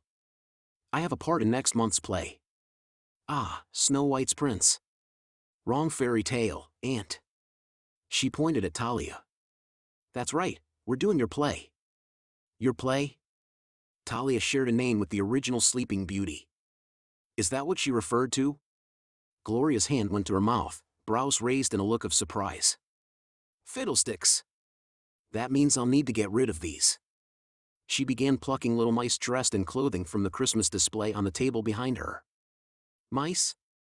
It was as if Philip had stepped into another dimension when he entered the building today. One where Benny spent Thanksgiving with Talia and her family. And a daft aunt who confused Sleeping Beauty with Snow White and apparently Cinderella. Philip began to wonder if he wasn't the confused one. Talia had disappeared from the lobby during his exchange with her aunt. Was she avoiding him? Guess he couldn't blame her. He thought they were becoming friendlier in the dressing room on Wednesday. Friendly enough for him to ask about that concerning text from Eva. Boy, had he misread that one. Her expression and demeanor froze over to the point that he could swear the room's temperature had dropped 10 degrees. Had she warmed up to Benny over Thanksgiving? Don't be ridiculous. Philip slung his coat over one of the seats at the back of the auditorium and began rolling up the sleeves of his royal blue dress shirt. It being the first day of rehearsals, they had a lot to do. Time to get down to business. It would be tricky enough working around Eva's schedule. Each actor would be fitted with their costumes today, and she would do their makeup. Should be interesting to learn from a pro. Philip started down the aisle toward the stage and stopped short at the sight of Benny and Talia leaning close as they talked near the stage door. Benny tilted his head back and laughed. Heat flushed Philip's face, and his stomach clenched. What did it mean that he had the sudden urge to tackle the man like a defensive player taking down the quarterback? Calm down, he thought. He's probably trying to talk her into taking the role. And what difference would it make if they were interested in each other? He was overreacting. Benny claimed to be interested in what's-her-face, that Briar Rose wannabe. Not to mention all the flack he'd given Philip for supposedly having a thing for Talia. Despite his giant steps in their direction, Talia managed to slip through the stage door before he made it there. He veered toward the table already set up with Benny's laptop and plopped down in one of the chairs instead. Taking in slow, deep breaths, he tried to calm his nerves before Benny joined him, but it didn't work. Before the seat of Benny's jeans ever made contact with the plastic chair, Philip blurted out what was foremost on his mind. Are you and Talia an item now? What? No! Why would you think that? Philip nodded his head toward the stage door. The two of you were getting pretty cozy over there. We were just talking. Do you have a problem with that? No, of course not. He sat forward and propped his elbows on the table. So, were you able to talk her into playing Aurora? Benny huffed. You're still on that kick? I told you I've already given the part to Nadine. If he hadn't weaseled his way into Thanksgiving with the roses for that purpose, why had he gone there? He tried to focus on the activity on stage. The two actors playing Aurora's parents sat on folding chairs, a box at their feet to represent the cradle in the first scene. The three fairies stood to the side. Apparently, a couple of the actors had already seen Eva this morning as they wore stage makeup. Not that they were overly done. It was the ones not wearing makeup that made it obvious. Benny clicked the mic on. Can we angle the parents' chairs more towards the corner and place the cradle just a hair to the side, please? Thank you. As the first fairy came and gave her blessing over the child, Philip's mind wandered back to the fact that Benny had spent the day at Talia's. What had they talked about? Benny had seemed to barely tolerate being in her presence, and now he was having private conversations that involved them laughing at something she must have said. As soon as the scene finished playing out, Philip leaned toward Benny. What I don't understand is, how did you even get invited to dine with the Roses?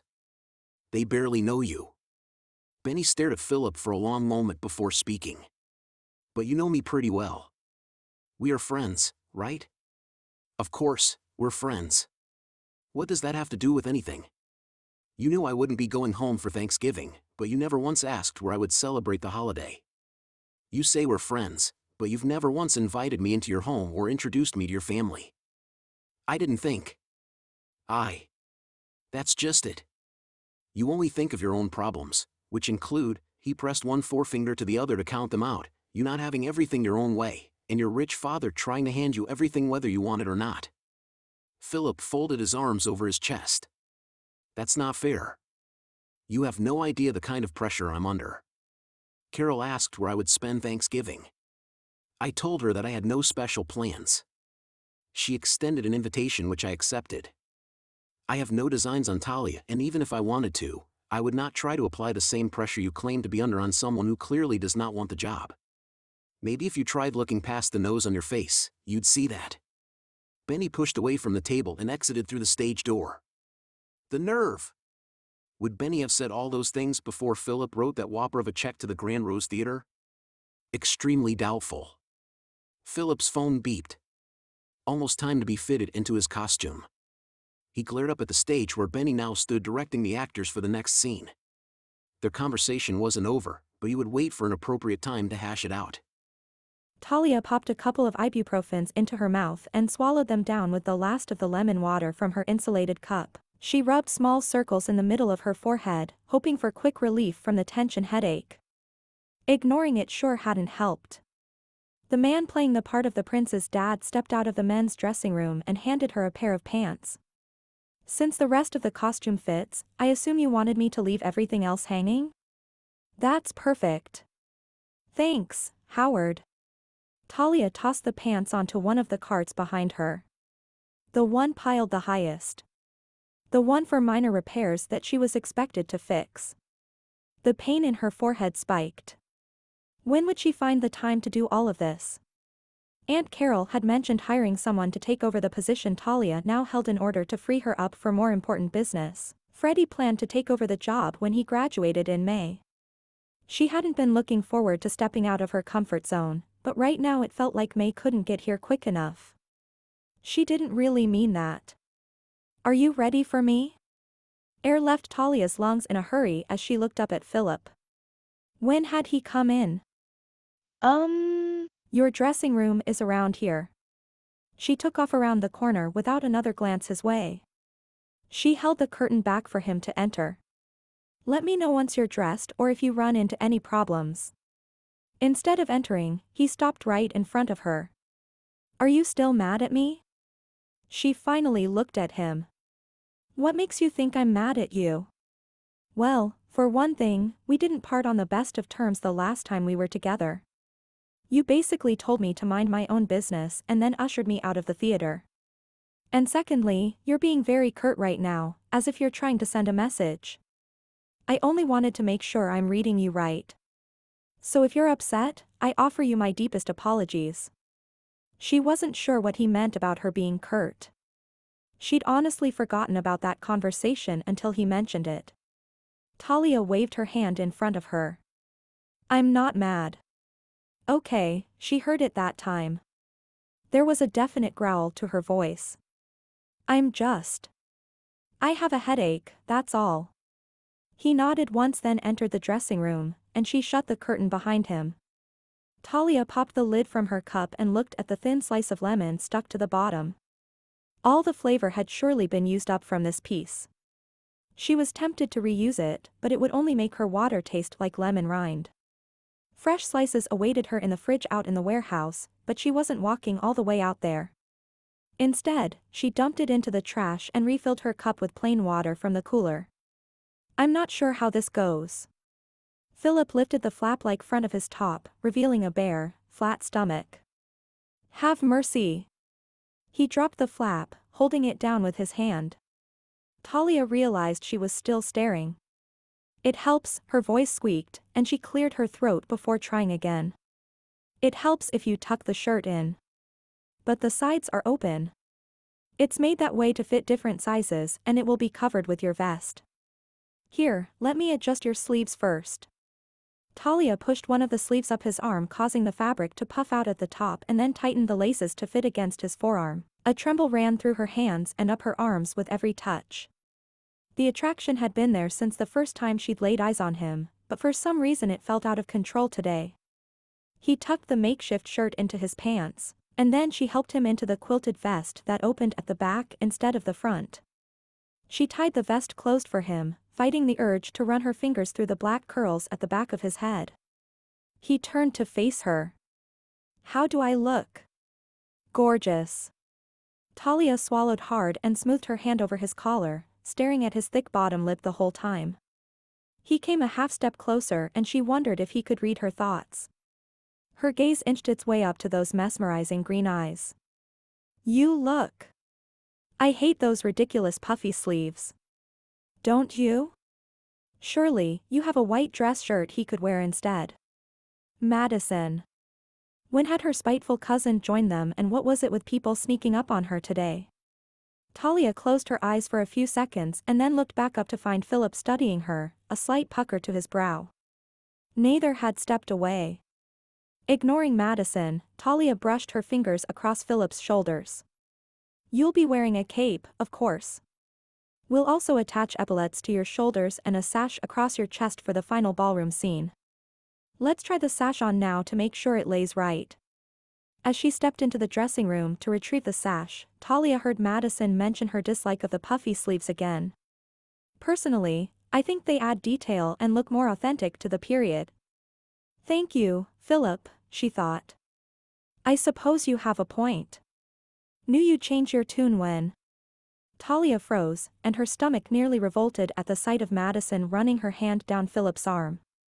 Philip reached for the sash, the same look of concern coloring his features.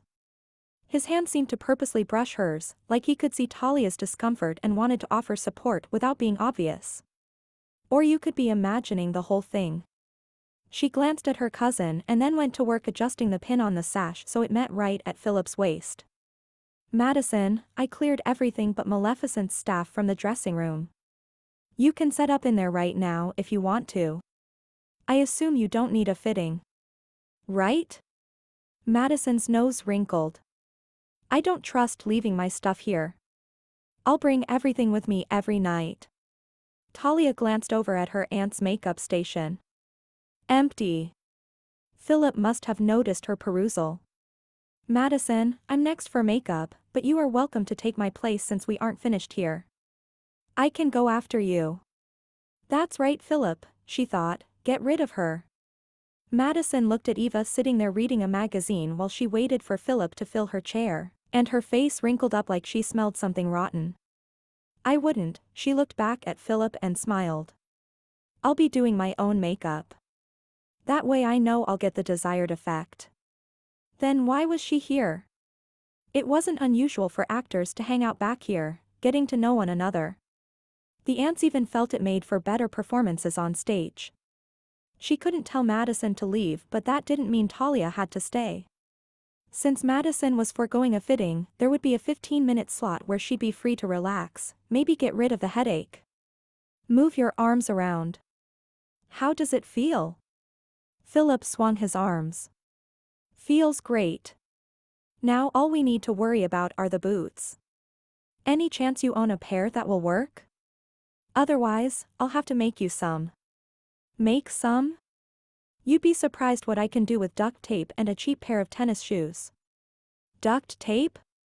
Philip and Madison spoke at the same time, but while Philip's question sounded inquisitive, Madison made the same question sound like ridicule.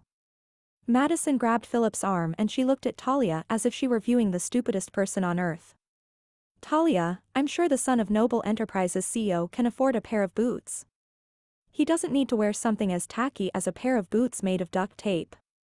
She smiled up at him. Right, Philip? Noble Enterprises? He's that noble? That explained how he could afford to fund this production. Why would someone with that status fool around with this? What was she thinking? He could afford to indulge in any pastime he wanted. The man probably never worked a day in his life. Actually, I do have a pair that will work, but I'm interested in the duct tape boots. Talia, maybe someday you can show me how it's done. Talia nodded. Like it or not, knowing who he really was changed her perspective. She'd have to work at turning off the attraction she felt toward the man, not that it was ever destined to go further than that anyway. Let me help you out of these clothes. I mean, she glanced at the smug look on Madison's face and then ducked her head. Turn around and I'll untie you. She needed to get out of here. I'm going to take a short break. When you get dressed, head on over to Eva for makeup. I'll see you when you get back then. Why? Madison snickered. Are you going for a short nap, Talia? Talia gritted her teeth but didn't reply. No way did she want Madison to elaborate on what she meant about the nap. Stepping around the malicious girl, Talia grabbed her cup and walked over to Eva. Madison was supposed to go after Philip, but she says she doesn't need a fitting or makeup since she'll be doing her own. Then why is she back here? I could hear everything she said over there. She grabbed hold of one of Talia's hands and looked her in the eye. Honey, don't let her comments get to you. Easy for Eva to say. She isn't the one under attack. I'm going to take a break. I'll be back in time for the next scheduled fitting. Eva rubbed Talia's arm. Are you all right? I'm fine. Just a slight headache. God, forgive me for that lie. I don't want anyone making a fuss over me. I just need a moment to myself and I'll be okay. Right, Lord? Philip watched Talia until she left the room. Something wasn't right. She seemed out of sorts today. Surely she wasn't still upset with him.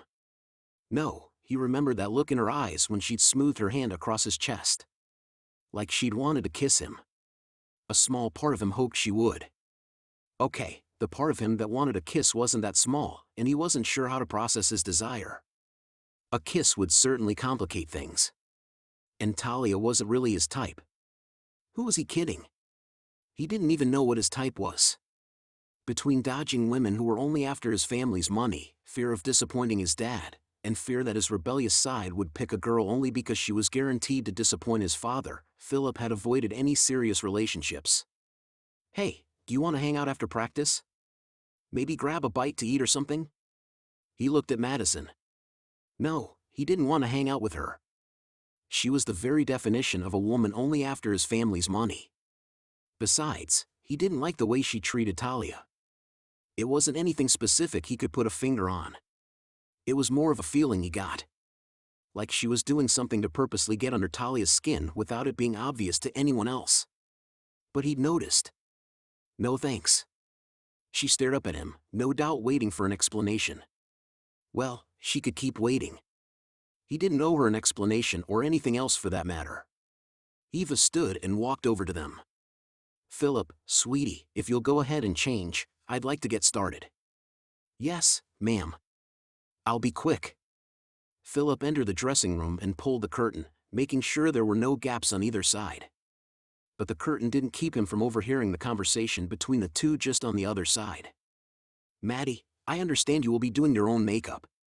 I go by Madison now, and that's right. The producer said he liked the look I put together for the audition, so I already know what to do. Then I suppose I won't see you back here again until dress rehearsal. Be sure to tell your mama I said hi. Wow. That was a dismissal if he ever heard one. He'd love to see the expression on both their faces. Did Eva look menacing? How about Maddie? Why'd he get the feeling Eva had called her that on purpose? He could hear one set of receding footsteps and then another as he dressed. After stepping into his loafers, he headed for Eva's chair. As soon as he sat down, she placed her hands on each side of his face, turning it left and then right. You have such a beautiful bone structure, it doesn't leave much work for me. She sounded disappointed. He studied her face in the same way she did his. Same delicate features and blue eyes as Talia, but that's where the similarities ended. Eva had a head full of flaming red hair. And where Talia wore the barest of makeup, Eva's came close to the heavy coloring worn by stage actors. She picked up a paintbrush, dipped it into a palette of concealer, and went at his face like an artist to canvas. I saw the way you were looking at my niece. Maybe you should ask her out. His eyes widened before he could take control of his reaction. I don't know what you're talking about. She leaned back to look at him, one side of her mouth corked upward. Must have been my imagination. Philip rubbed his suddenly sweaty palms against his jeans. If I was looking at Talia differently, it was out of concern. She seemed out of sorts. She said she had a headache, but I don't know, it seemed like something else was bothering her. The smile fell from Eva's face and she looked toward the door where Talia had exited. She glanced up at the clock on the wall behind her and then went back to work. Her concern was obvious. The text he'd read a few days ago came to mind. Are you okay? Could Talia's headache be an indication of a health issue? Eva picked up her phone and held it between them. Hold still, honey, while I take your picture. I'll be doing your makeup every night, one of the perks of being the star. She winked and then set the phone back on the makeup table. I always take pictures anyway in case I'm not here for whatever reason. That way, my assistant will know what to do. It keeps everything consistent. He glanced over at the wall of makeup tables. Pictures of the actors who had already received their makeovers hung in the corner of some of the mirrors. One picture showing the contours and one with makeup complete for each actor. The supporting actors would be doing their own makeup. Philip was happy not to have that task. Eva had just finished applying the foundation when the display on her cell phone lit. Carol, is Talia with you? She isn't answering her phone. After what happened with Talia, he should know better than to read someone else's message, but he couldn't help himself. The phone was right there next to him and there was nothing wrong with his vision. At least he had sense enough not to comment this time. Eva didn't waste time texting back. She picked up the phone and called her sister. Good. Now he'd at least be able to hear her end of the conversation. She left here 12 minutes ago. Said she had a headache. Eva peeked over at Philip and then turned away and lowered her voice. I was told by one of the actors that she seemed out of sorts. Nice try, he thought, but I can still hear you. After a short pause, she spoke again. She went out toward the theater, not the warehouse, but I suppose she could have doubled back that way. Another pause. The bathroom? Which one? Eva stood as Carol responded. I'm headed that way. And so am I. He had no idea what was going on with Talia, but he aimed to find out. Without taking the time to question the reason behind his concern, he followed Eve out the door. She glanced back at him but never made excuses or said for him not to follow like he'd expected. They crossed the backstage area and entered the hall leading to the public restrooms, which was where they met up with Carol and Gloria. Carol gave him a hard look that almost stopped Philip in his tracks before she rushed past to take the lead toward the women's bathroom. A look wouldn't do it. If either of the sisters didn't want him there, they'd have to say it. At this point, he wondered if their protests would do any good. He did stop short of entering the women's restroom, but he held the door open so he wouldn't miss anything. Carol placed her hands on her hips and turned in a circle in the middle of the empty restroom. The phone tracker said she would be right here. Eva piped up next.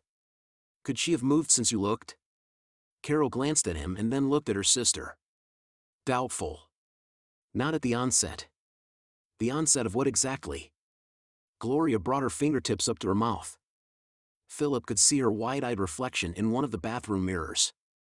Maybe we should call the police, like last time. The police? Carol laid a hand on Gloria's shoulder. That won't be necessary, sister. We know she's in the building. The most logical place to look is the warehouse.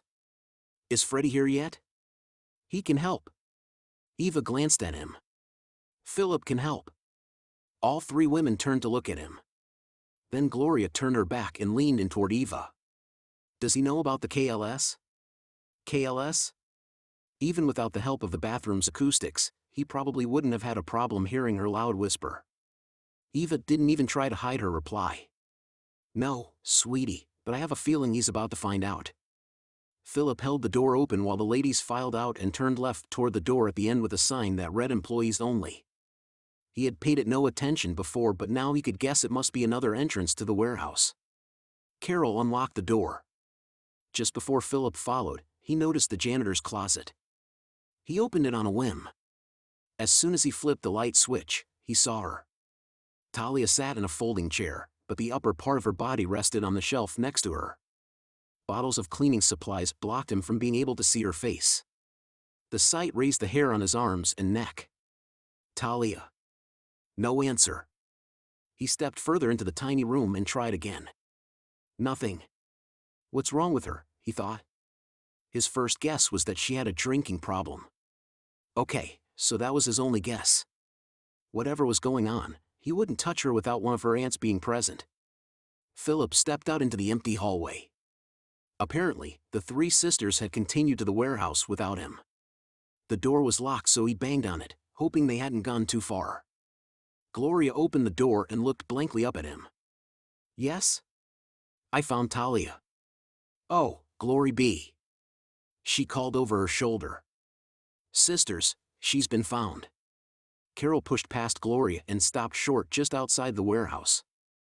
The seemingly unflappable woman had the look of fear in her eyes. Philip turned to see what had caught her attention. Madison stood at the other end of the hallway. She turned and disappeared around the corner. Eva. I'm on it. Eva came around Carol and headed down the hall.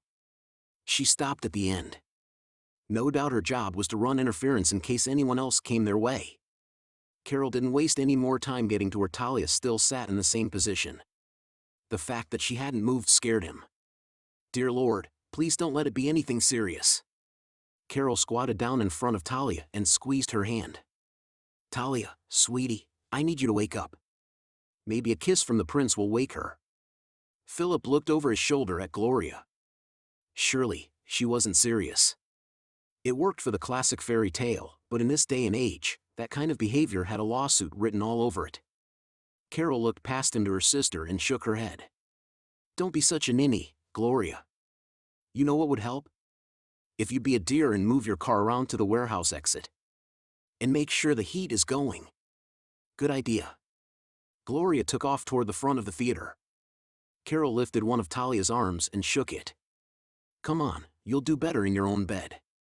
You need to wake up now. He thought he heard a grunt coming from Talia, but she still didn't sit up. Carol's shoulders rose and fell in a deep sigh. Then she looked back at him, her lips pressed thin. She's always less responsive at the onset.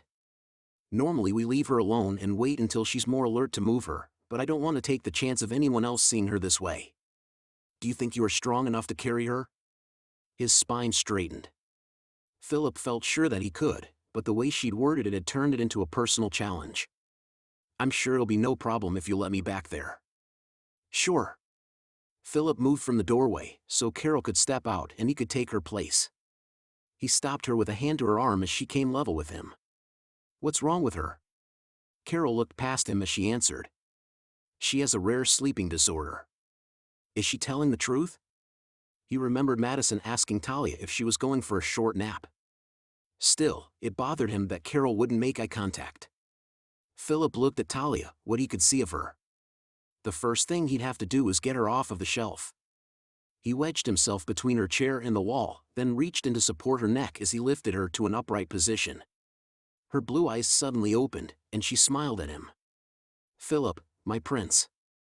She was out again in an instant. Sounds drunk to me, he thought. He slid his arm beneath her knees and brought her to his chest as he stood. He inhaled deeply, trying to capture the scent of alcohol. What he smelled instead was summertime at his grandmother's. She'd had a honeysuckle vine in her backyard. The sun hitting that vine was the most enticing thing when he was a kid. He'd stand out there pulling the honeysuckle blossoms apart to taste the sweet nectar. A simple pleasure. That's what Talia smelled like. It was at that very moment that Philip realized that he'd been lying to himself and everyone else. He was attracted to this woman in his arms.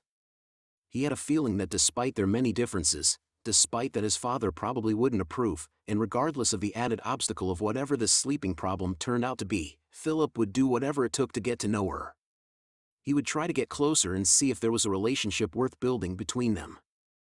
Parked behind the theater, Philip sat in his white 1968 Ford Bronco with Google pulled up on his phone. He'd followed Gloria to their sprawling craftsman-style home and carried Talia inside. She had awakened once and told him that she loved him. She was out of it, so he put no stock in her words. Yet, was it possible her declaration stemmed from a true attraction? Neither of the women mentioned what exactly was wrong with Talia, but Gloria had let KLS slip. After reading the description of Klein-Levin syndrome on his phone, there could be no doubt that this was what she had. At first glance, it didn't seem so bad. He could remember times during his college years when he'd have liked an excuse for a few hours of added sleep. But he quickly realized this amounted to far more than a little extra sleep. According to what he read, someone with KLS would sleep around the clock except for short periods where they'd get up to use the restroom and eat, but they wouldn't remember any of it. And this could go on for weeks. It was hard to wrap his mind around just how much Talia must have missed. Things he took for granted, like keeping up with current events and interacting with his friends and family. No wonder she's so shy. And here his biggest gripe had been that his father wanted to hand him a sought-after job and a pile of money to go with it. Everything Benny had said to him that morning came back with new clarity. He had been too caught up in his own measly problems to pay attention to the burdens carried by others. Lord, I've been a self-centered fool. Please forgive me, and please help me to be a better person.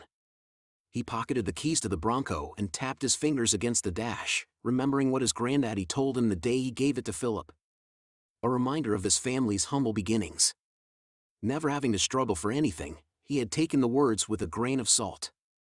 Honestly, he only drove the truck to get under his father's skin. His dad had given him a brand new Corvette the year he graduated from high school, and Philip had snubbed his nose at the gift. Entitled, "That's What You Are." He'd always been able to shrug off accusation after accusation, never believing that about himself. After all, Philip wanted less than what his father offered. A smaller house than the one he grew up in, a job in theater versus one in a corporate office, to take life at a slower pace that allowed more time and enjoyment with the wife and kids of his future, all dreams that had seemed impossible up until now. How could someone who craved the simpler things in life be entitled? But the blinders had slipped away, and he now saw the truth for what it was. Lord, help. Philip hurried into the theater. The temperature had dropped, and he'd left his coat inside. When he got to the auditorium, Benny was packing up his laptop and notes, his stiff movements and thin lips declaring his annoyance. Where have you been? Without being told, he had enough sense to realize that his silence on what happened with Talia was, if not expected, at least hoped for. I had to run an errand for Carol Rose. Benny huffed. We're taking a break for lunch. Do you think you can be back here in an hour? They usually ate lunch together. Philip had hoped they could talk then, but he could see he needed to clear the air now rather than later. Benny, I need to apologize. I've thought a lot about what you said this morning, and you are right. I've been too focused on my own measly problems without giving much thought to what everyone else is going through. Please forgive me. Philip stuck his hand out and Benny hesitated before finally taking it. Lunch is my treat today, nothing to do with money, just padding for my apology. Benny looked down at his feet and his cheeks bunched as if holding back a smile. Actually, I already have plans.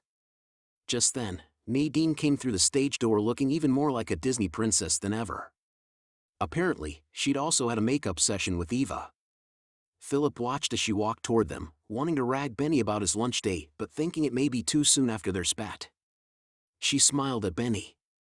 I'm ready when you are. Philip smacked him on the back. Y'all have fun.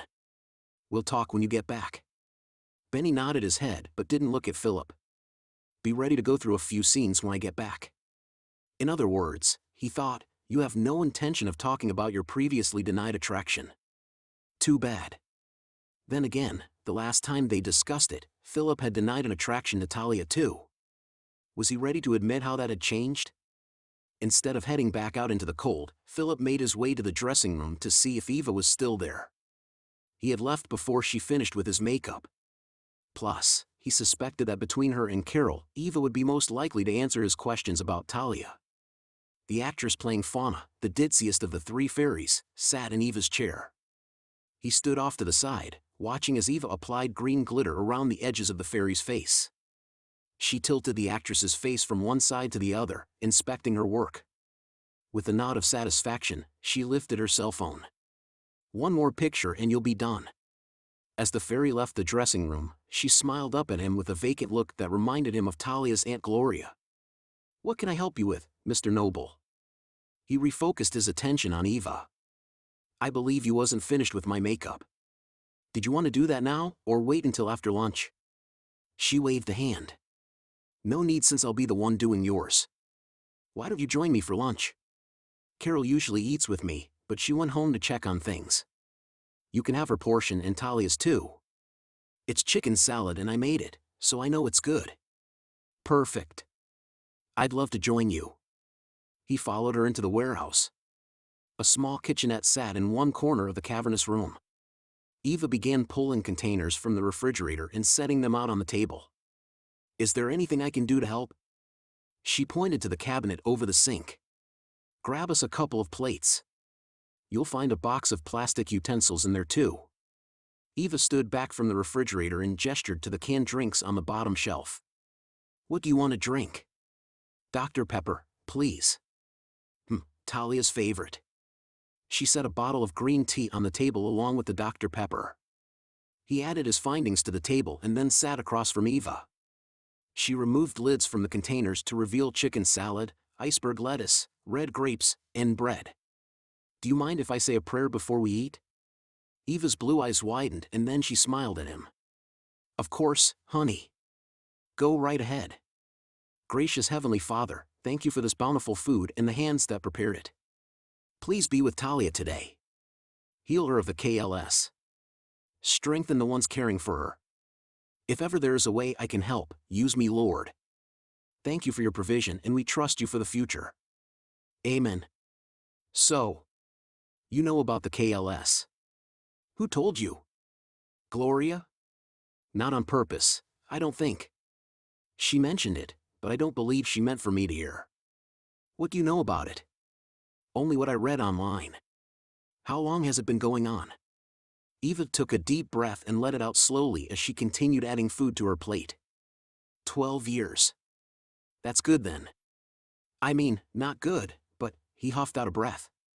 "What I mean is, I read that the episodes last an average of 13 years. She must be coming close to the end. I'd like to think that, but the truth is the effects will probably carry out for years to come, possibly for the rest of her life." His brows bunched. Her personality has been altered because of this. She used to be outgoing.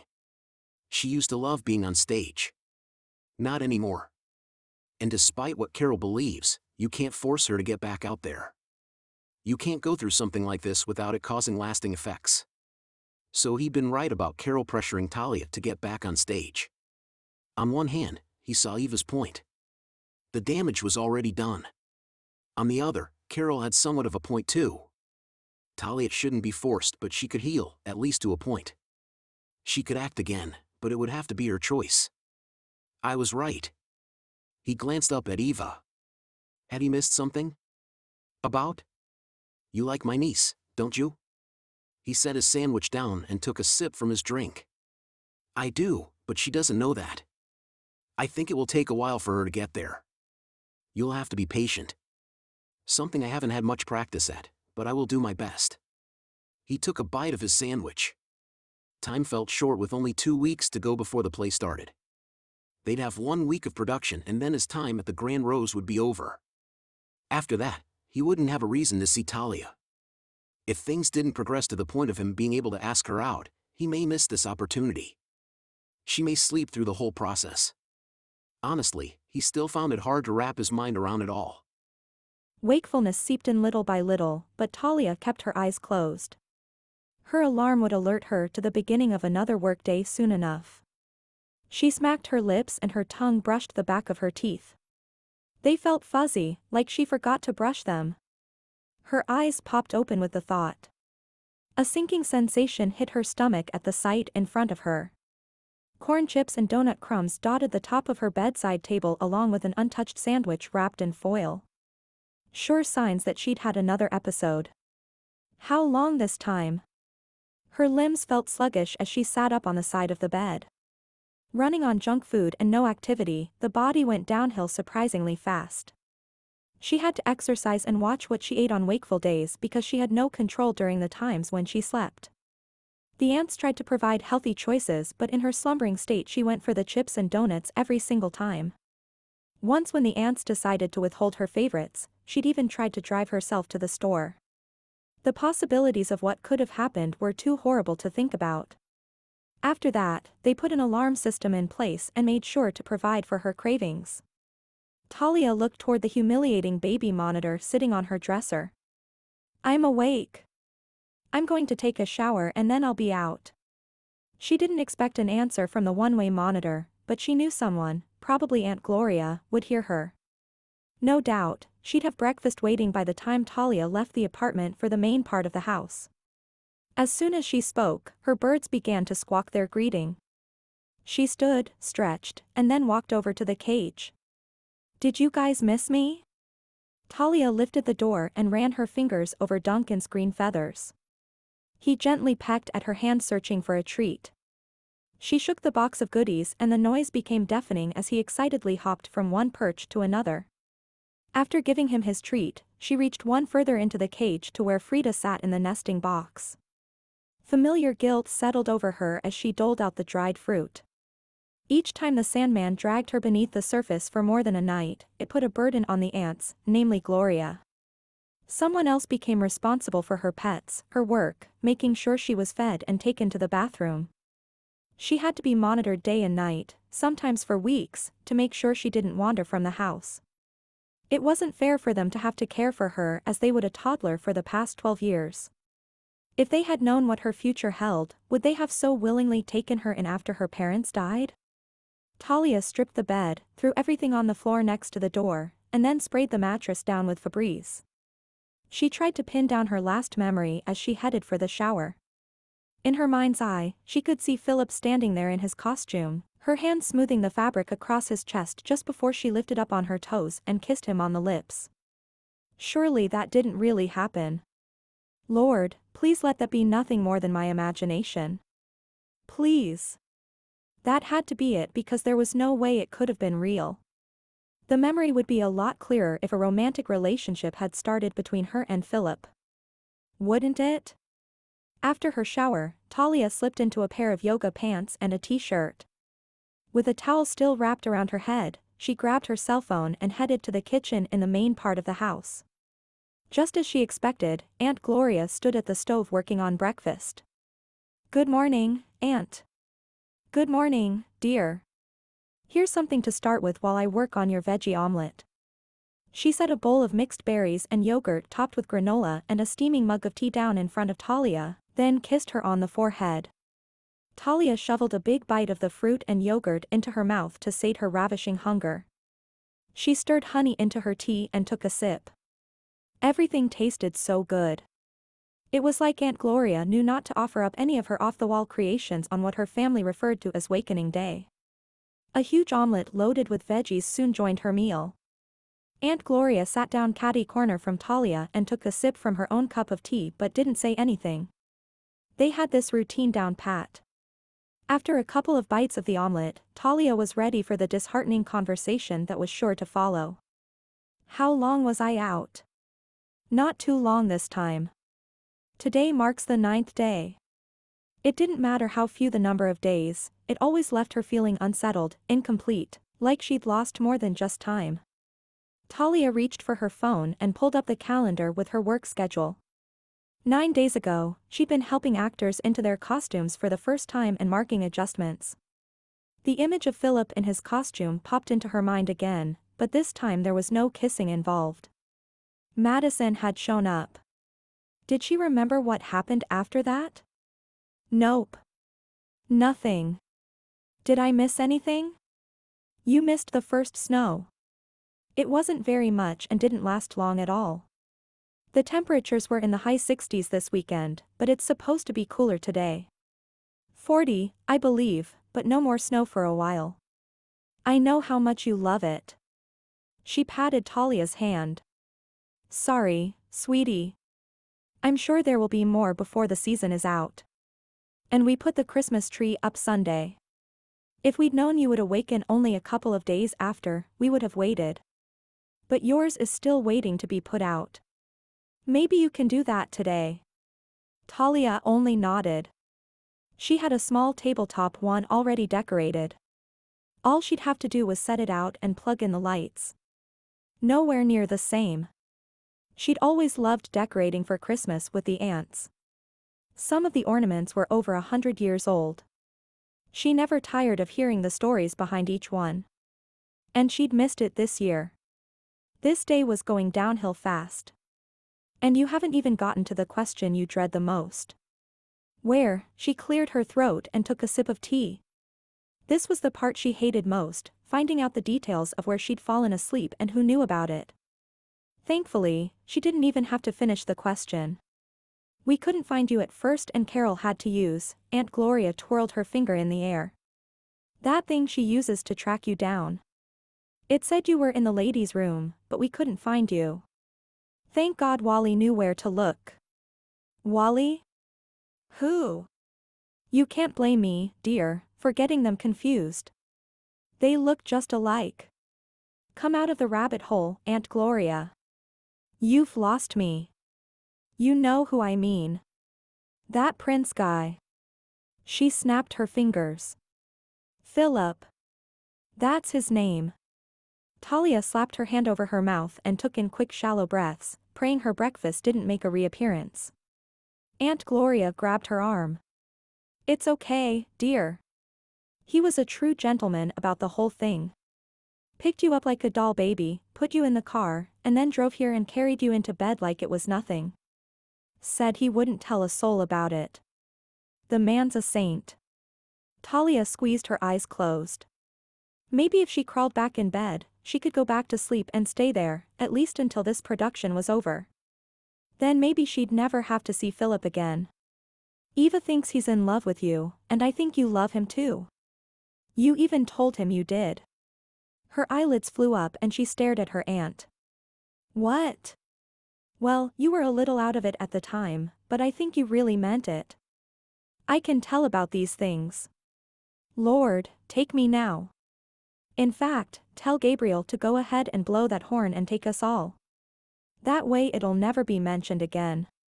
Come on, at least knock me out for the next couple of weeks until this plays over and he moves on. Please, Lord.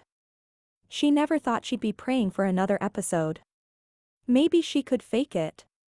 No, she'd go mad if she had to lay around pretending to be asleep for half a month. Gore. I'm not in love with Philip. I barely know the man. Well, maybe it isn't love yet, but it's right around the corner. Gloria closed her eyes with a huge grin on her face. Being in love is the greatest feeling in the world. There's nothing like it. Didn't she regret falling in love only to lose it so quickly? Talia had always wondered but would never ask. It would be too cruel. Like Aunt Carol always said, let her remember the glory of being in love without thinking about the devastating pain of its demise.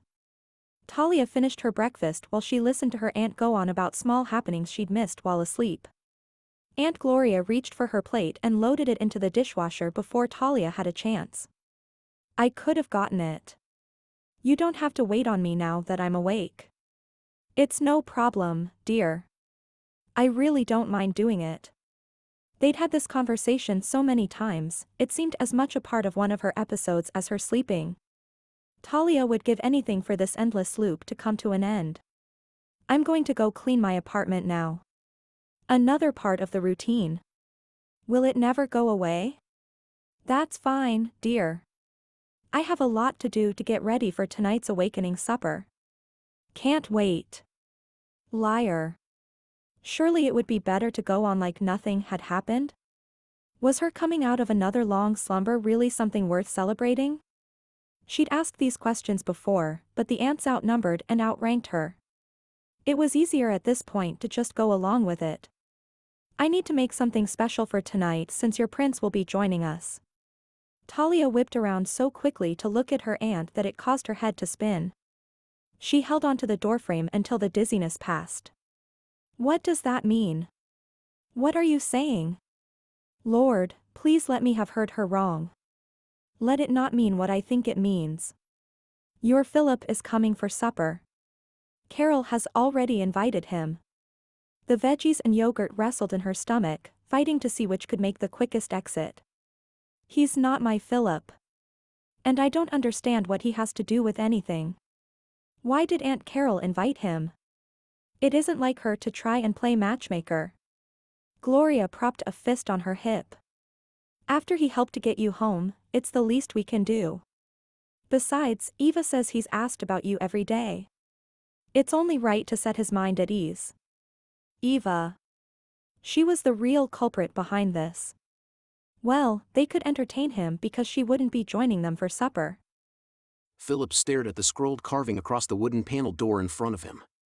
He couldn't help admiring such detail of an interior door, but the design had nothing to do with why he took the extra minute to stand there. Not knowing how the person on the other side would react to his presence was what gave him the need to collect his thoughts. What if she rejects you? Worse, what if she goes ballistic and tells you she never wants to speak to you again? What if? Seemingly of its own accord, his fist raised and knocked firmly 3 times on the door. His mind blanked of all the what-ifs as he strained to listen, as if he would hear anything through solid wood. The door flew open with a jerk. I'm not, all the color drained from Talia's face as she stared open-mouthed at him. He held his hand up, palm out. Miss Carol sent me back here to let you know supper will be ready in 10 minutes. Talia's lips pressed into a thin line and her eyes narrowed. He waited to see if she'd slam the door in his face. She practically smoldered with anger. It had been over a week since he brought Talia here in her slumbering state, and in that time, he had gotten close to the ants. They warned Philip of how she would take him knowing about the KLS. He already had a plan to help her get over it and could only pray it worked. He took a step closer and touched her chin with the tip of his finger. I know about the Klein-Levin syndrome.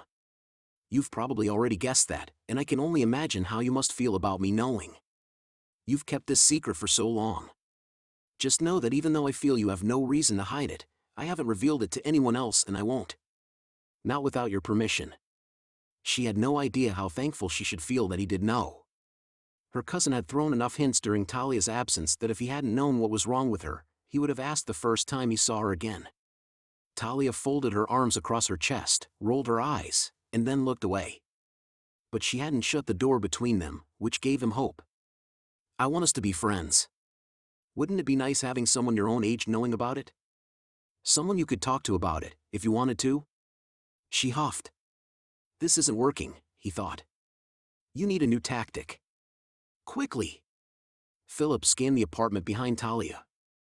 When he brought her here, he used the outside door to her apartment. He heard a squawk and remembered she had a set of birds in a cage at the foot of her bed. He stuck his head in and looked in that direction. Tell me about your parakeets. What are their names? They're not parakeets. They are African gray-headed lovebirds. She stepped over to the cage and he followed. Success. Both birds were green, but only one of them had a gray head, presumably the male. She pointed to the gray-headed one. This is Duncan and the one in the nesting box is Frida. Are there babies in there? No, she laid eggs while I was, she pursed her lips. Asleep. But they won't hatch. They never do. It probably cost her to mention being asleep, but she'd done it. It was a tiny step closer to the type of relationship he wanted with this woman. He gestured toward the door. Your aunts are waiting for us to join them. Without a word, Talia made her way through the door and into the main part of the house. Her arms remained folded across her chest, but at least she was headed in the right direction.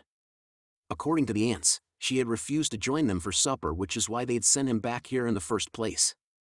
I love this house, by the way. I could spend all day exploring and no doubt still miss some of the details. Gloria said the grandfather who built it is the same one who started the theater. Talia slowed her steps, but she didn't turn to look at him. I'm sure it isn't as grand as the house you grew up in, being that you're a noble. What should he say to that? His family name usually attracted females. But judging by the tone of derision in Talia's voice, she held it against him. You're right. This one isn't as grand as my father's house, but it's infinitely more interesting. Is that? Philip stood rooted in place, staring and pointing into the room off from the hallway, with a childlike awe coursing through him. Words failed him as he tried to process the wonder of what he saw. The small room appeared to be a tribute to the Grand Rose Theater's beginning. The walls were covered in black and white pictures. A glass case spanning the room along one of the walls contained mannequins wearing 19th century costumes. Philip's feet carried him there without thought or permission. Are these from the theater's first performance? Yes. Talia followed him into the room. She pointed to the pages of play script lining the display case. The Husband's Acquittal was the first play performed there. We used to attract more serious Broadway performances, but Aunt Carol would rather help those at the beginning of their careers, not that there's anything wrong with that. Amazing. This whole room is just amazing. There's no other word for it. He moved around to look at the photos. Is this when the theater was being built? It is. Everyone thought Grandfather Rose was crazy for sinking the family money into the theater. The Roses had been well established in Chicago, from what I'm told. He sold it all and moved here to Jewel Valley. Philip looked at her then. Family money, huh? Talia's face colored. She turned and walked away. We should probably head toward the dining room before someone comes looking for us. Way to go. He hadn't really said anything wrong, but the implication was there. He stopped short to look at the colored photographs next to the door that were significantly more recent than the others. He pointed to the girl on stage dressed like Dorothy from The Wizard of Oz. Is that you? She took a step back to look at the photo. Her finger traced the edge of the frame. Yes. Her gaze traveled over the pictures surrounding it, all of her playing various parts on stage. Philip tried to read her expression. It looked like longing to him. Do you miss it? A sigh left her lips and she looked into his eyes. Yes. But now you know why I can no longer perform. Not exactly. He held his hands up in defense against the look she sent his way. He was through with trying to pressure her into doing the play, but at the same time he couldn't condone her hiding her talents away because of her condition. I can see where having KLS would throw a wrench in things, but it shouldn't keep you from performing. That's what swing actors are for, to step in and cover a role when one of the actors can't perform for whatever reason. Talia rolled her eyes. I can see it now. Talia can't perform this week. She'll be sleeping for the unforeseeable future. Lamest excuse ever. He placed his hand on her arm and waited for her to look up at him. I don't claim to be an expert on what this sleep disorder has done to your life. Just know, it hasn't changed how I think and feel about you, and I doubt it would bother any other mature adult. It might give you more freedom to be yourself if others knew about it. Something to think about, that's all. The vulnerability showing in her clear blue eyes made him want to pull her against his chest, wrap her in his arms, and hold on until the feeling passed. He took her by the hand instead. Even that harmless act sent heat coursing up his arm. Let's go into supper, shall we? I hear I'm in for a true adventure where Gloria's cooking is involved. I've already been warned that there's something a little off with the lasagna. Talia laughed and covered her mouth with her hand. Should I tell you, or just let you figure it out on your own? He stepped closer and tugged on her hand, as he joined in on the suddenly lighter mood. Tell me. It isn't that bad, really. But that first bite. Have a little mercy on me, woman. What does she put in it? He stood close enough that he could feel her breath on his face. Her gaze roamed over his features, landing repeatedly on his lips, making him wonder if she felt the same attraction. She usually puts taco seasoning in the lasagna. If you like Mexican food, you should be okay. Mex-Italian, huh? This could be interesting. Talia looked toward the end of the hallway and gasped. Philip followed her gaze in time to see a flash of red hair hurrying out of view. Was that Eva? Yes. Talia's voice held a hint of a growl. Eva. She glanced up at his face once and then proceeded to stare at his chest. She's a bit of a matchmaker. She'll probably read too much into things and she's not very subtle. You shouldn't pay her any attention. Talia smiled at Philip and shook her head as she ran a steamer over the costume in front of her. I can't believe you went for seconds of Aunt Gloria's lasagna. You're a brave man, Philip Noble. It wasn't that bad. She watched as Philip slipped a hanger through the neck opening of the robe he'd just pulled from the box of costumes that had been sent out for repair. It both dismayed and pleased her that he'd been coming back here before and after rehearsal to help Freddie while she'd been incapacitated. He seemed made for theater life, even the menial work done back here in the warehouse. His acting abilities could compete against those working on Broadway. He'd even shared ideas about business matters involving the theater during supper last night, and Aunt Carol had actually listened. More than that, she planned to implement some of his ideas. You complimented Gloria's cooking, talked theater with Carol, and you'd already won Eva over. My aunts are in love with you. You know that, right? The glint in his eyes along with the grin he sent her way gave her stomach the same sensation as an elevator ride. Even as he hung another garment, his green-eyed gaze never left her face. What about you? What will it take to win you over? With everything you've done to help, what's not? Thanks. Her face had to be blazing. He could probably feel the heat from where he stood 3 feet away from her. She'd almost said what's not to love. Mid-sentence, Talia realized she needed to watch how she threw the L word around. Then she'd blundered the rest of the sentence, only making it worse. I haven't minded at all. What? Oh, yeah, the thing about him helping, she thought. I noticed you're not wearing your glasses. I got them from the janitor's closet and set them next to your computer. Guess you didn't see them. I don't really, she squinted, her eyes closed. Great. Talia had just gotten to where she felt comfortable around him and she was messing it up big time. You don't really need the glasses, do you? Her eyes flew open. He stood right in front of her now, those gorgeous eyes of his looking into her very soul.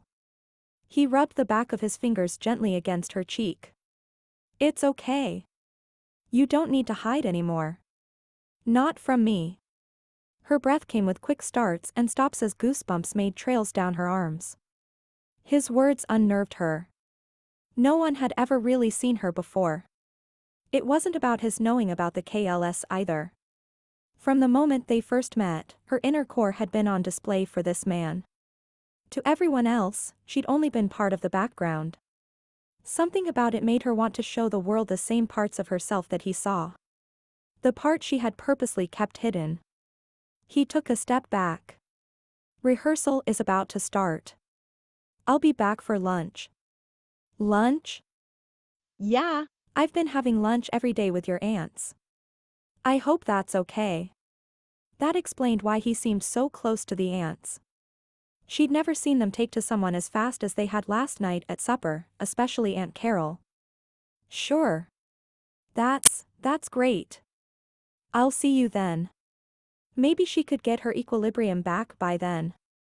She couldn't understand how he did it, but the man tore up her nerves and gave her confidence all at the same time. After Talia finished steaming the wrinkles from the last costume, she rolled the rack to the dressing room entrance and left it there. She'd get Freddie to take it back to the dressing room when he got here. She'd been avoiding Eva, knowing good and well the woman waited for the chance to play Cupid. What if you let her this time, she thought. She shook her head at the thought and logged into her computer to see what was next on the never-ending list of things needing to be done. She caught sight of her glasses next to the keyboard and picked them up. The aunts had known all along that they were fake. They'd never discouraged her from wearing them. But now that Philip knew, it somehow made her feel like a phony. Like she wasn't being the true version of herself.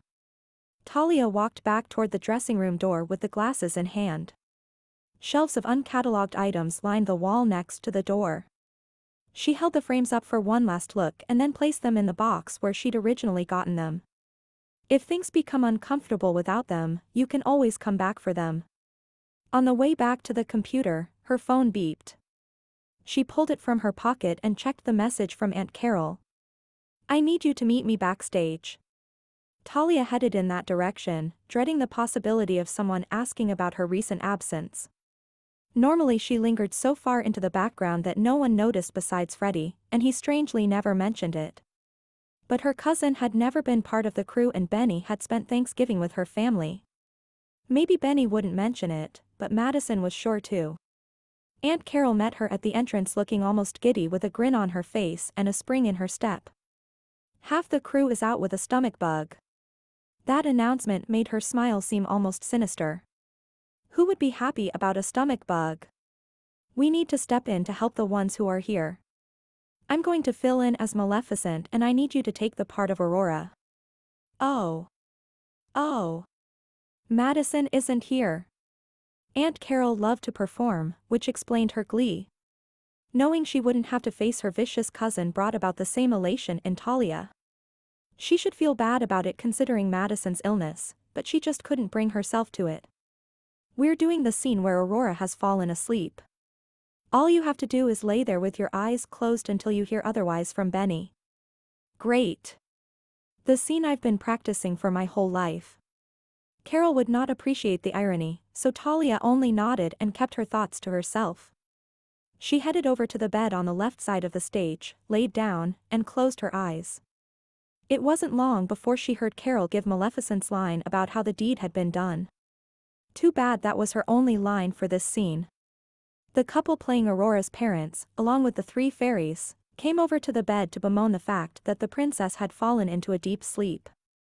Talia kept her eyes closed and lay perfectly still. It was only a rehearsal, but just like when she read for the actors during auditions, she gave her best efforts to help keep them in character. She heard one of the fairies declare that she would put the whole kingdom to sleep until the princess could be rescued.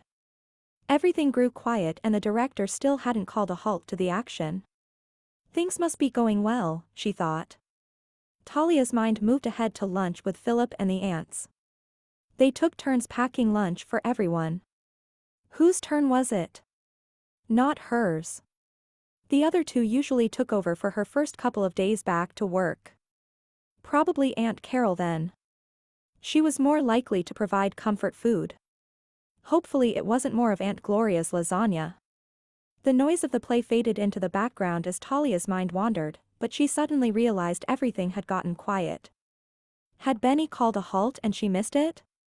She sensed a presence nearby a split second before firm lips pressed against hers, sending a shockwave through her body. She gasped and her eyes flew open.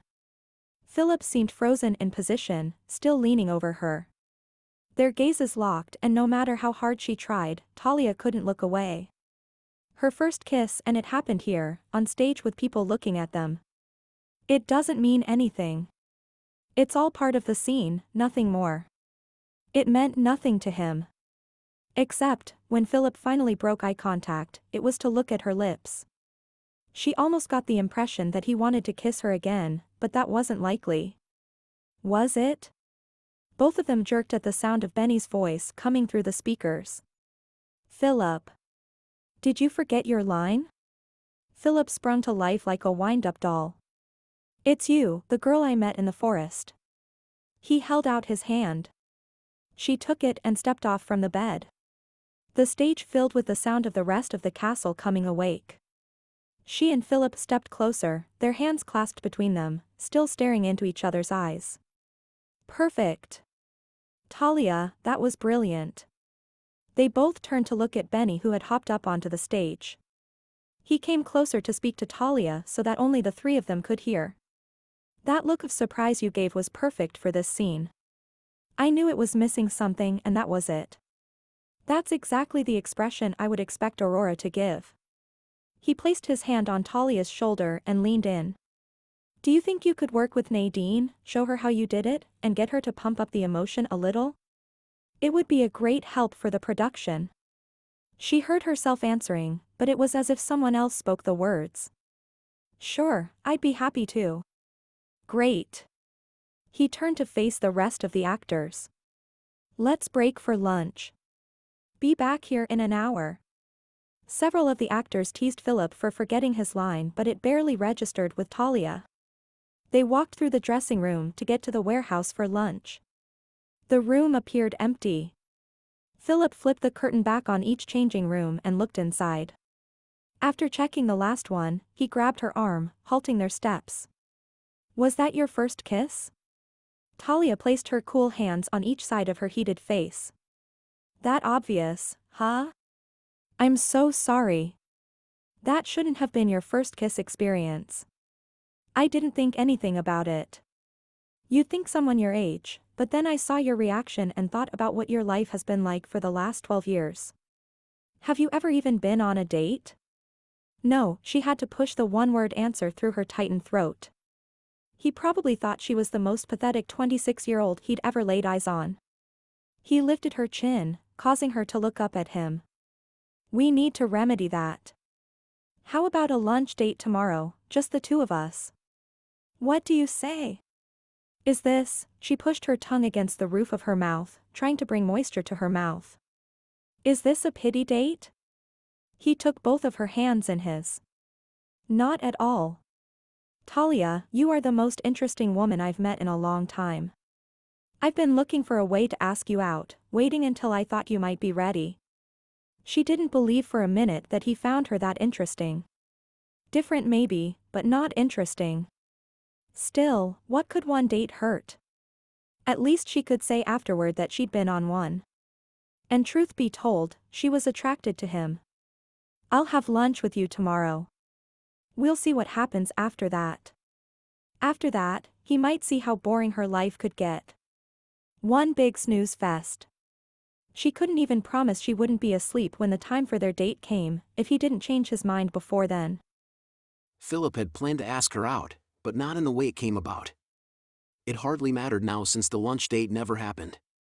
The day had turned hectic with last-minute mishaps and trying to work around the couple of actors who were still out sick. And neither one of them had informed the aunts, so when Eva put out her lunch spread, he and Talia both went to the table with no mention of what their plans had been. He'd promised Talia that their date would happen, but it would have to be after the production of Sleeping Beauty was over. Dress rehearsal was tomorrow, and the play would go on every night for a week after that. And tonight he would do what he'd been putting off since the conception of this theatrical endeavor. He would tell his father about it. Philip rapped his knuckles against the open door to his dad's study on his way inside. As long as the door stood open, he knew he'd be welcome. The warm, citrusy scent of the wood cleaner used on the bookshelves and trim sent his mind reeling back to a happier time, one when his mother still lived. This room used to be his parents' private retreat. As a young boy, he would join them here every night before bedtime. They would take turns reading him a story. The memory flashed through his mind on his way to where his dad sat on the short sofa and was gone just as quickly. Wallace Noble glanced over his shoulder once and then went right back to his perusal of the newspaper. The business section. Figures. The same information could be found on the internet and much easier. His dad claimed that holding the paper helped him slow down and relax at night. As soon as Philip sat down beside him, Dad folded the paper and set it aside, giving him his full attention. I haven't seen you in a while. How is everything? Great, Dad, just great. Philip allowed his shoulders to relax, trying to appear nonchalant. Let me guess. You've come to tell me you found the love of your life and plan to marry. He tapped the back of his hand against Philip's arm. Came for my blessing, did you? Well, you've got it. His dad laughed at his own joke and then took a sip of his coffee. Yeah right, Dad. You can hold off on sending out the invitations. I don't even have a prospect for a wife yet. Talia's image flashed into his consciousness. Too soon. They hadn't even gone out on a date yet. And as much as his dad liked to joke about him getting married, Philip had a feeling Talia didn't fit his image for a daughter-in-law. You know, in ancient times, fathers used to do the choosing. I'm not in that big of a hurry. Well, I'm ready for you to speed things up so I can retire. I'd like to enjoy life, maybe have time to travel before I die. And I want to see some grandchildren in this big, empty house. Some I can spoil and then send back to their mama and papa. He looked around the room. Or once you have a family, I might just give this place to you and move into someplace smaller. I don't need all this room. They had never needed this much room. Philip was an only child, unfortunate for more than one reason. Like many times before, he wished for a sibling. one who would have loved to step into his father's shoes. Then there wouldn't be all this guilt to contend with just for wanting a simpler life. But I don't think you'd be happy here, would you, son? Philip looked at his father. He hadn't meant for his thoughts to be so obvious. He didn't so much as shake his head in answer as he continued to watch his dad. He didn't want to get into another argument about the future. Just finding out about the play would be disappointing enough. You've been avoiding me, and I know why. I also know why you finally sought me out. Doubtful. You've decided to tell me about this production at the Grand Rose Theater you're involved in. Philip's jaw dropped and he sat up straighter in his seat. How in the world had he found out about that? The paper. Unless you went looking for it, the internet was more of a big-picture news source. If you know about the production, then I'm guessing you know I'm playing one of the leads. Dress rehearsal is tomorrow night, and I came to invite you, if you're not busy. I've already purchased tickets for opening night, but I'd happily do both. He leaned closer and squeezed Philip's hand. You're my only child. I want to be involved in your life. You keep shutting me out, and I think I've finally figured out why. You don't want to take over at Noble Enterprises, do you? Instead of feeling better that his father had taken the initiative in the conversation he'd been dreading, the pressure built until taking a breath came with effort. I never wanted to disappoint you. I shouldn't have pressured you. Deep down, I've known for a while that you weren't meant for the position. You think me incapable? That was worse than his fear of being a disappointment. Not at all. But I believe God has something else in mind for you. I'm sorry it took so long for me to realize that. The vice loosened from his chest and floated away with his next exhale. Who will run the business once you retire? Crinkles formed around green eyes so like his own to go along with his dad's smile. We'll sell it. I'll talk it over with my lawyers and see where we need to go from here. What? You don't seem at all upset over the prospect of selling off your family's legacy. All I've ever heard is about how I would be taking over the business one day, like that was the only option. Now you say we'll sell it as if you're okay with doing that. I don't understand. Dad patted him on the knee. Like I said, I shouldn't have put so much pressure on you, and I'm sorry. I won't lie. My ultimate dream was for the business to pass to you, but that's not your dream. I should have let you know that selling the business was an option from the beginning. Especially, since it's the same offer my father gave to me. Philip, I ran the business because I wanted to. I could have just as easily gone into something else. I'll tell you the same thing my father told me when he made that offer. Noble Enterprises is just a business. If you want to pass down a true legacy to your family, teach them about God. That's what I did, and I hope you do the same. Philip was the first to arrive at the theater the next day. Benny had decided everyone should wait until after lunch to come, and since they were in for a late night, there would be a party after dress rehearsal for the actors and their families. He waited for Talia out in the warehouse, feeling lighter than he had in years. The conversation with his dad last night still had him feeling dazed. He held his hand out to Talia as soon as she entered the door. Good morning, beautiful. She didn't hesitate to place one hand in his as she used her other to slip her bag onto the table. What's gotten you into such a good mood? You must be excited for tonight. He began dancing them around the open space near the exit. No, it's because I'm free, free. Free. Every time he said the word free, he spun them around in a circle. Her brows drew together even as her laughter rang out. Free from what? Don't tell me you're quitting the play. No, it's the opposite of that. I get to be part of the theater for the rest of my days. She stopped them from spinning. You've lost me. I have no idea what you mean. Philip slid his hands down her arms and took her hands in his. All of my life, my father has had these grand dreams involving me one day running Noble Enterprises. And you don't want to do that. Your dream has always involved theater, right? He shook his head. How is it that you get that when no one else has? Sometimes it's like we are destined to be together, he thought, then said like we've known each other forever. She ducked her head. I feel the same way. His fingertips brushed her cheek and she looked up at him, at first with a glance and then with a stare. He stepped closer and slowly lowered his lips toward hers. Her breath came in short puffs that he felt against his skin, deepening his desire to kiss her. He brushed his lips against the soft skin right next to her mouth, begging for permission. Talia consented by turning her face slightly until their lips were almost aligned. The low beep of the keyless entry alerted them of an intrusion into their private moment. Both took a step away from each other. Talia was the first to look away, a rosy bloom on the side of her face and neck. The door opened and her assistant walked in. Freddie brushed snow from his hair and shoulders. "It's snowing?" "I just came in and it was clear." Talia jerked the door open to reveal huge white flakes coming down. "I thought this wasn't supposed to hit until later." Freddie slipped his coat off and hung it on a hook. "Do you think this'll keep people from coming?" "Nah. It's good that it started early. That means the snow plows will be out and the roads will be cleared by the time we get started tonight." Talia stepped through the open door and lifted her face toward the sky with her mouth open to catch snowflakes. "I love the snow and I missed the first one we had." She jerked her chin down and looked first at Philip and then Freddie. No doubt, she hadn't meant to say anything that hinted at her last episode. Freddie turned and walked over to the computer to get started for the day, allowing Talia to go on believing he knew nothing about her sleeping disorder. Philip prayed that the day would come when she didn't need to feel the crippling discomfort of keeping this burden to herself. Talia looked at Freddie over the rim of her can of Dr. Pepper. Everything was set up for tonight's play and for the party afterward.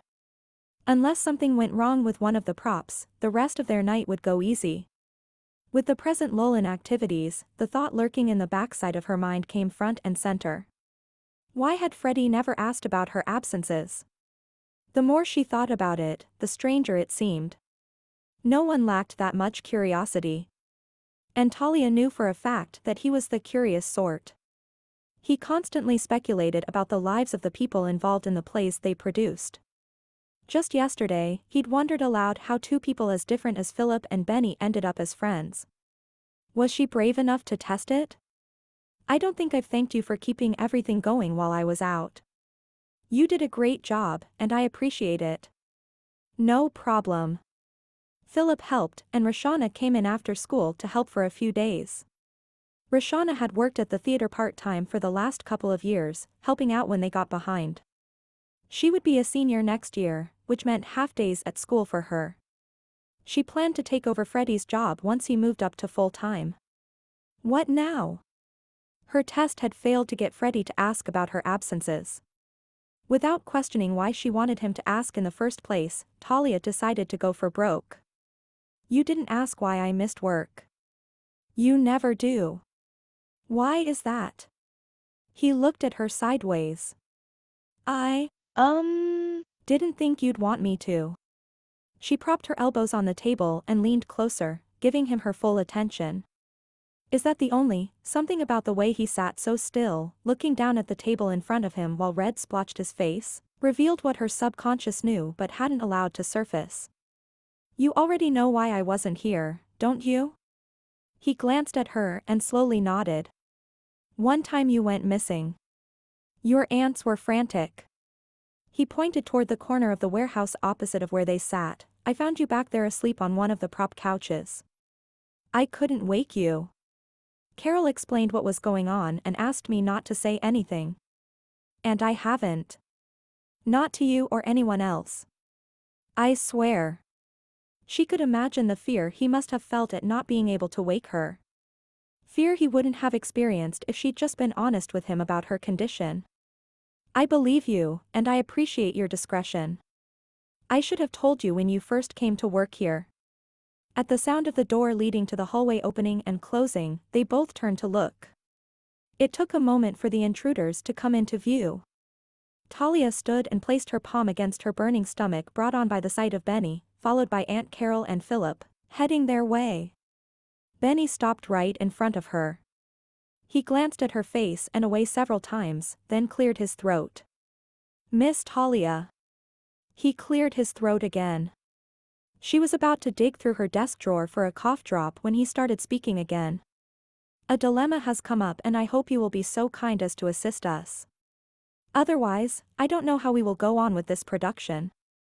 She glanced at the two standing behind him. If the dilemma really was of the sort that would stop the play, all three of them stood to lose. Philip had his hands folded beneath his chin in a pleading manner. Aunt Carol's face held no expression as she looked back at Talia. Her aunt's presence alone indicated it really was that serious. She looked back at Benny, who had stopped talking and was picking at the button on his sleeve. This time, Aunt Carol was the one to clear her throat. Benny jumped like a wind-up toy set to life. You see, Nadine, the girl set to play Aurora, she fell on a patch of ice and broke her leg. I know it's terribly short notice, and you have some kind of aversion to being on stage, but I really need you to take over her part in the play.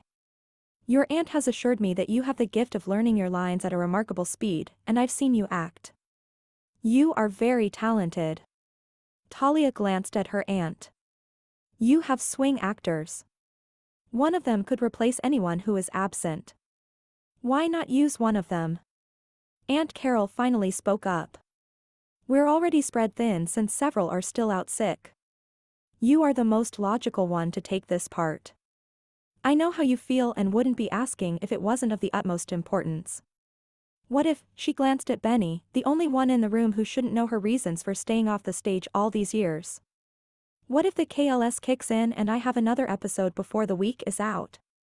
It could happen.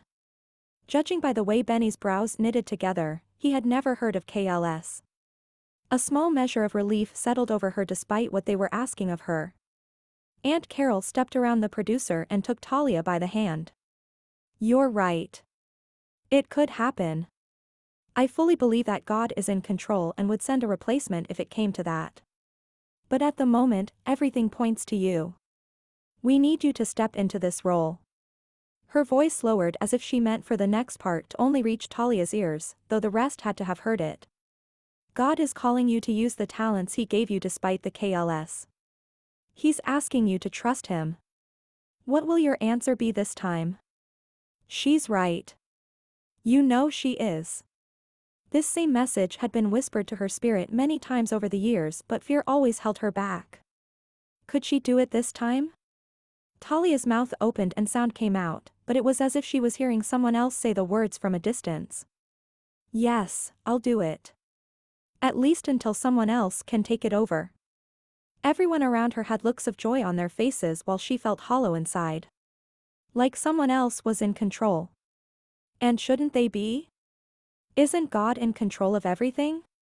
It had been easy to see He controlled the KLS, but Talia could see now that she hadn't trusted Him to control how she dealt with it. Wonderful. Aunt Carol smiled as she handed Talia a script from the clipboard in her hand. You need to get dressed first. Eva is already waiting for you. Then as time permits, you can practice your lines. Though, if I know you, you already have them memorized. Don't worry. I'm sure Benny doesn't expect perfection on such short notice, but I'm confident you'll be great. You were made for this. Aunt Carol handed another script to Freddie. His dark brown eyes stretched until they almost filled the frame of his glasses. It would be comical if Talia didn't feel that same panic. In all the time he'd worked at the theater, he'd never aspired to acting as far as she knew. Freddie, I want you to assist Talia. Go over lines with her in between sets. Make sure she stays hydrated. Carol held up her index finger. Water, not soda. And you'll find a box of soda crackers in the cabinet behind you. Keep some on hand in case she gets queasy or just needs a snack. But if she eats any, check her teeth. Aunt Carol. I know what needs to be done. If I need anything, I'll let Freddie know. If Talia hadn't stopped her, no telling how far she would have gone on. The woman loved being in control. Carol nodded. Well then, head on to the dressing room. You too, Philip. Freddie, stick with her. It suddenly occurred to Talia that the main reason Aunt Carol wanted Freddie to stick with her was so someone would be around in case she had another episode. Someone who knew about the KLS and would know what to do. Should she be thankful or appalled? Right now, she didn't have time to think about it. After Benny thanked her to the point of being embarrassing, he and Carol headed back the way they came. Talia took in a calming breath. She could do this. Tonight's audience would consist only of those who had been invited. And hopefully someone else could take her place by tomorrow when the theater would overflow with people. I'll put some fresh water and lemon in your cup, and then I'll be right there. Freddie barely looked at her when he spoke. He'd never assisted her on such a personal level before. Philip took her hand and led her toward the dressing room door. I can't tell you how happy I am that you are taking this part. From the beginning, it had been no secret that Philip wanted her for the part. He peeked at her from the corner of his eyes. Are you okay?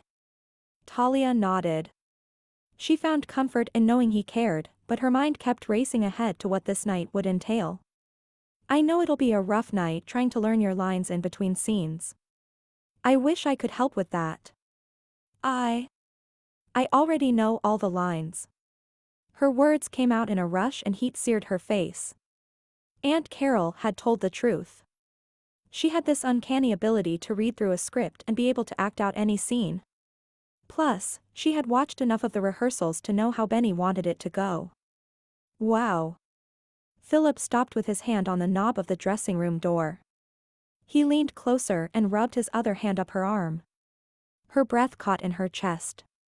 She'd been anticipating his kiss ever since he'd mentioned it. Was this the moment? You're amazing. You know that? I can't wait to get to know you better. He opened the door and motioned her through. Her disappointment only lasted a moment. Chaos greeted them through the open door. Every makeup station was occupied while a few had someone leaning in to share the mirror. One of the actors stuck his head through the men's dressing room curtain and yelled that he couldn't find his shoes. Eva's assistant rushed toward him with a harried look on her face. Still holding firmly to Talia's hand, Philip wove through the bodies until they came around the corner to the leading actor's dressing area. It was less hectic here and some of the tension drained from her shoulders. Philip squeezed her hand and then let it go. See you in a bit. He ducked into the men's dressing room and winked at her before closing the curtain. Eva came forward beaming a smile and wrapped Talia in a hug. I'm so proud of you, sweetie. I haven't actually done anything yet. I might be awful. And stage fright could kick in. She pulled back to look at Eva. Or something worse than stage fright. It's going to be okay. You'll be fine. Just wait till you see the dress for the final scene. Eva pulled the curtain back on the dressing room Talia would be using. Talia's jaw dropped. A blue dress she'd never seen before hung against the back wall. The full skirt trailed out, taking up a quarter of the small room. The material shimmered in the light, giving the illusion of movement. She turned to look at Eva. Where did it come from and why have I never seen it before? Eva bit her lip and ran her fingertips over the material. Your mother wore it before you were born, in more than one play, as a matter of fact. It was her favorite. We decided to pack it up after her death. None of us could bear the thought of someone else wearing it. She turned to look at Talia. But I think and would have been thrilled for you to wear it on stage. She loved the theater, you know. Talia gave in to temptation and ran her hand over the material. Tears formed in her eyes. Moments like this almost felt like a memory. A connection to a parent who'd died before she had a chance to know her. Eva's hands jerked into view. What are we doing just standing here? We need to get you ready. Philip shook his hands out and then squeezed them into fists before making a second attempt at the tie holding his vest in place. Reaching behind him, he managed to form a bow this time. Nerves always got the best of him just before each performance, but they usually settled down as soon as he stepped out on stage. While he dressed, he went through every scene, making sure he knew all of his lines. Mental images of how the scenes would play out now included Talia as Aurora. He uncapped one of the mini bottles of water that had been provided and downed its contents, carefully holding his free hand beneath his chin to catch any stray drips. He mumbled under his breath. I kiss her, waking her from the spell. We've acted that out before. It'll be great. The sash went into place across his chest. He looked around for his boots. And then the ballroom scene. I know she knows how to dance. And then Philip yanked the curtain back on his dressing room and stepped out. Eva jerked to attention. Are you ready? Not quite. I need to speak to Talia for a minute. He tapped his knuckles against the wall separating his dressing room from hers. Talia, are you decent? Just a minute. She stuck her head out from behind the curtain. Her blue eyes were stretched as wide as they could possibly go and matched the peasant dress she now wore for the opening scene. What's up? Can I come in? I need to have a moment with you in private. Sure, come on in. She pulled the curtain back and stepped away.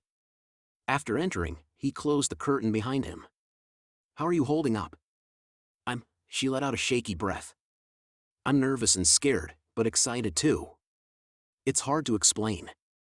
He stepped closer and took her trembling hands in his, praying the whole time that he wasn't about to make things worse for her. I just remembered one scene that I think we need to practice at least once before you go on stage. Okay. Which one is you concerned? He leaned in and whispered in her ear. You've never had a real kiss. I don't think the first time should be on stage. Do you? She stared at his chest and a shiver ran through her. Don't people usually do that fake kiss thing where their lips only touch at the corners? Do you really want our first kiss to be a fake one? Her lips parted and her gaze gradually made its way up, stopping for a moment on his lips before she finally looked him in the eye. A slow shake of her head was her only answer. Taking a step closer, he cupped her delicate face and the word precious rang through his mind. Could it be that God had hidden this precious gem away just for him? He shouldn't feel this way. This connection shouldn't exist on such short of an acquaintance. Time didn't matter as he inched his lips closer to hers. Talia's breath came in short spurts, her eyes remained open until the last moment. With one final inhale, she closed them and lifted her face to accept his kiss. At the first touch of his lips to hers, the connection he'd felt before grew. A satisfying sigh escaped her throat and Philip deepened the kiss. Nothing had ever tasted so sweet or felt so right. Well. Talia, looks like you win again. The kiss ended abruptly as both of them looked toward the interloper. Madison leaned against the opening with her arms crossed, looking like pure evil with her horns and feathers. Inheriting the theater wasn't enough, so you had to win over the Prince of Noble Enterprises too. Does he know about your narcolepsy issue? Her spiteful glare turned to Philip. Better enjoy your time with Talia now. You might not see her for a long while after this. Watch it, Madison. You're taking things too far. Philip had been dealing with girls like this one all his life. It only made Talia's innocence so much more appealing. Talia grabbed his hand and stepped forward. It isn't narcolepsy. I have KLS, Klein-Levin syndrome. I didn't ask for it. There's nothing I can do to stop it. But you don't really care about that, do you? You've used it to bully me for years. It's taken me a while, but I realize now that if I hadn't hidden it, you wouldn't have had anything to hold over my head. As for the theater, I had nothing to do with that decision, so you need to back off. I am done letting you push me around. Unsure of her intentions, Philip almost intervened when Talia grabbed the staff with the stuffed crow attached to the top and thrust it toward Madison. I suppose you came for this. We'll see you backstage in a moment. Madison's nostrils flared as she took hold of the staff. She looked at Philip and huffed out a breath just before storming off. He could almost read her thoughts, could guess what had kept her from lashing out at Talia. If she spouted off what she'd been thinking, would he kick her out of the play? No, he wouldn't undermine Benny like that. But he would think twice before choosing her for another part. Talia bent slightly over and placed a hand on her chest while taking in quick breaths. I've never confronted anyone like that before in my life. Philip lifted her up and swung her around in a tight circle. He set her down and gave her a quick kiss on the lips. You did great. I'm proud of you. A throat cleared next to them and both looked toward the opening. Eva stood with her lips pressed to one side, holding back a full-blown smile. I'm happy for the two of you, but if we don't hurry, this rehearsal won't start on time. Philip's dad grinned and patted him on the back. You did a great job up there, son. I really enjoyed the play. A lump formed in his throat. Thanks, Dad. That means a lot coming from you. The fact that his dad accepted Philip's choice to go into theater instead of taking the corporate position meant everything. Come with me. There's someone I want you to meet. Philip led his father toward where Talia stood surrounded by her doting aunts. He could only imagine their joy. He'd been thrilled to have Talia take part in the play, but her aunts had spent years hoping this day would come. Gloria glanced in their direction and did a double take. She came rushing to meet them, flooring Philip when she wrapped his father in a hug. "Wally! I haven't seen you in forever. How have you been?" "Wally?" Things started to fall into place. Gloria had called Philip that once, and it somehow never registered that it was his resemblance to his father that made the connection. He'd never heard anyone call his dad anything but Wallace. While he spoke to Gloria, his dad stared at the other two Rose sisters who were headed in their direction with Talia trailing behind. Dad's smile looked nervous and he was blushing. Was he embarrassed? Philip looked again at the three women headed their way. His dad wasn't the only one with pink cheeks. Carol pressed her lips together, but a smile broke through anyway. Her hand fluttered next to her collar and she tugged on the hem of her blouse. Carol offered her hand to his dad. "Wallace, it's good to see you again. I know you never expected to have your son perform here, but we have been blessed to have him. He did a wonderful job, don't you think?" His dad took her hand, but instead of shaking it, he held on. "Carol, it's been a long time, but you haven't changed a bit." They stared at one another for several moments before his father spoke again. "I was sorry to hear about In." Carol finally let go of his hand and took a step back. "And I was sorry to hear about your wife." Philip couldn't take it anymore. "How do you two know each other?" His dad turned to look at him as if he just realized there were other people in the room. "We dated in high school." So many more questions came to mind, but they'd have to wait until a more private setting. Philip reached his hand out to Talia, and she took it. He pulled her forward. "Dad, I wanted to introduce you to my girlfriend, Talia Rose." Talia jerked around to look at him briefly before her attention swung back to his dad. They hadn't had that conversation yet, and he'd just announced it in front of her family and his. Well, if she didn't agree with the relationship status, he'd just have to talk her into it later. She held her hand out to his father. "Mr. Noble, it's nice to finally meet you." "Please call me." His dad paused and looked at him before continuing. "Wallace." Philip knew what the pause meant. His father had been tempted to tell her to call him Dad. The man was probably already planning the wedding as soon as he heard the word girlfriend. Judging by the looks passing between the aunts, his dad wasn't the only one. Christmas Day. Talia snuggled in closer to Philip's side as they sat on the sofa watching the fire dance over gas logs. The only other light in the room came from the giant Christmas tree in the corner.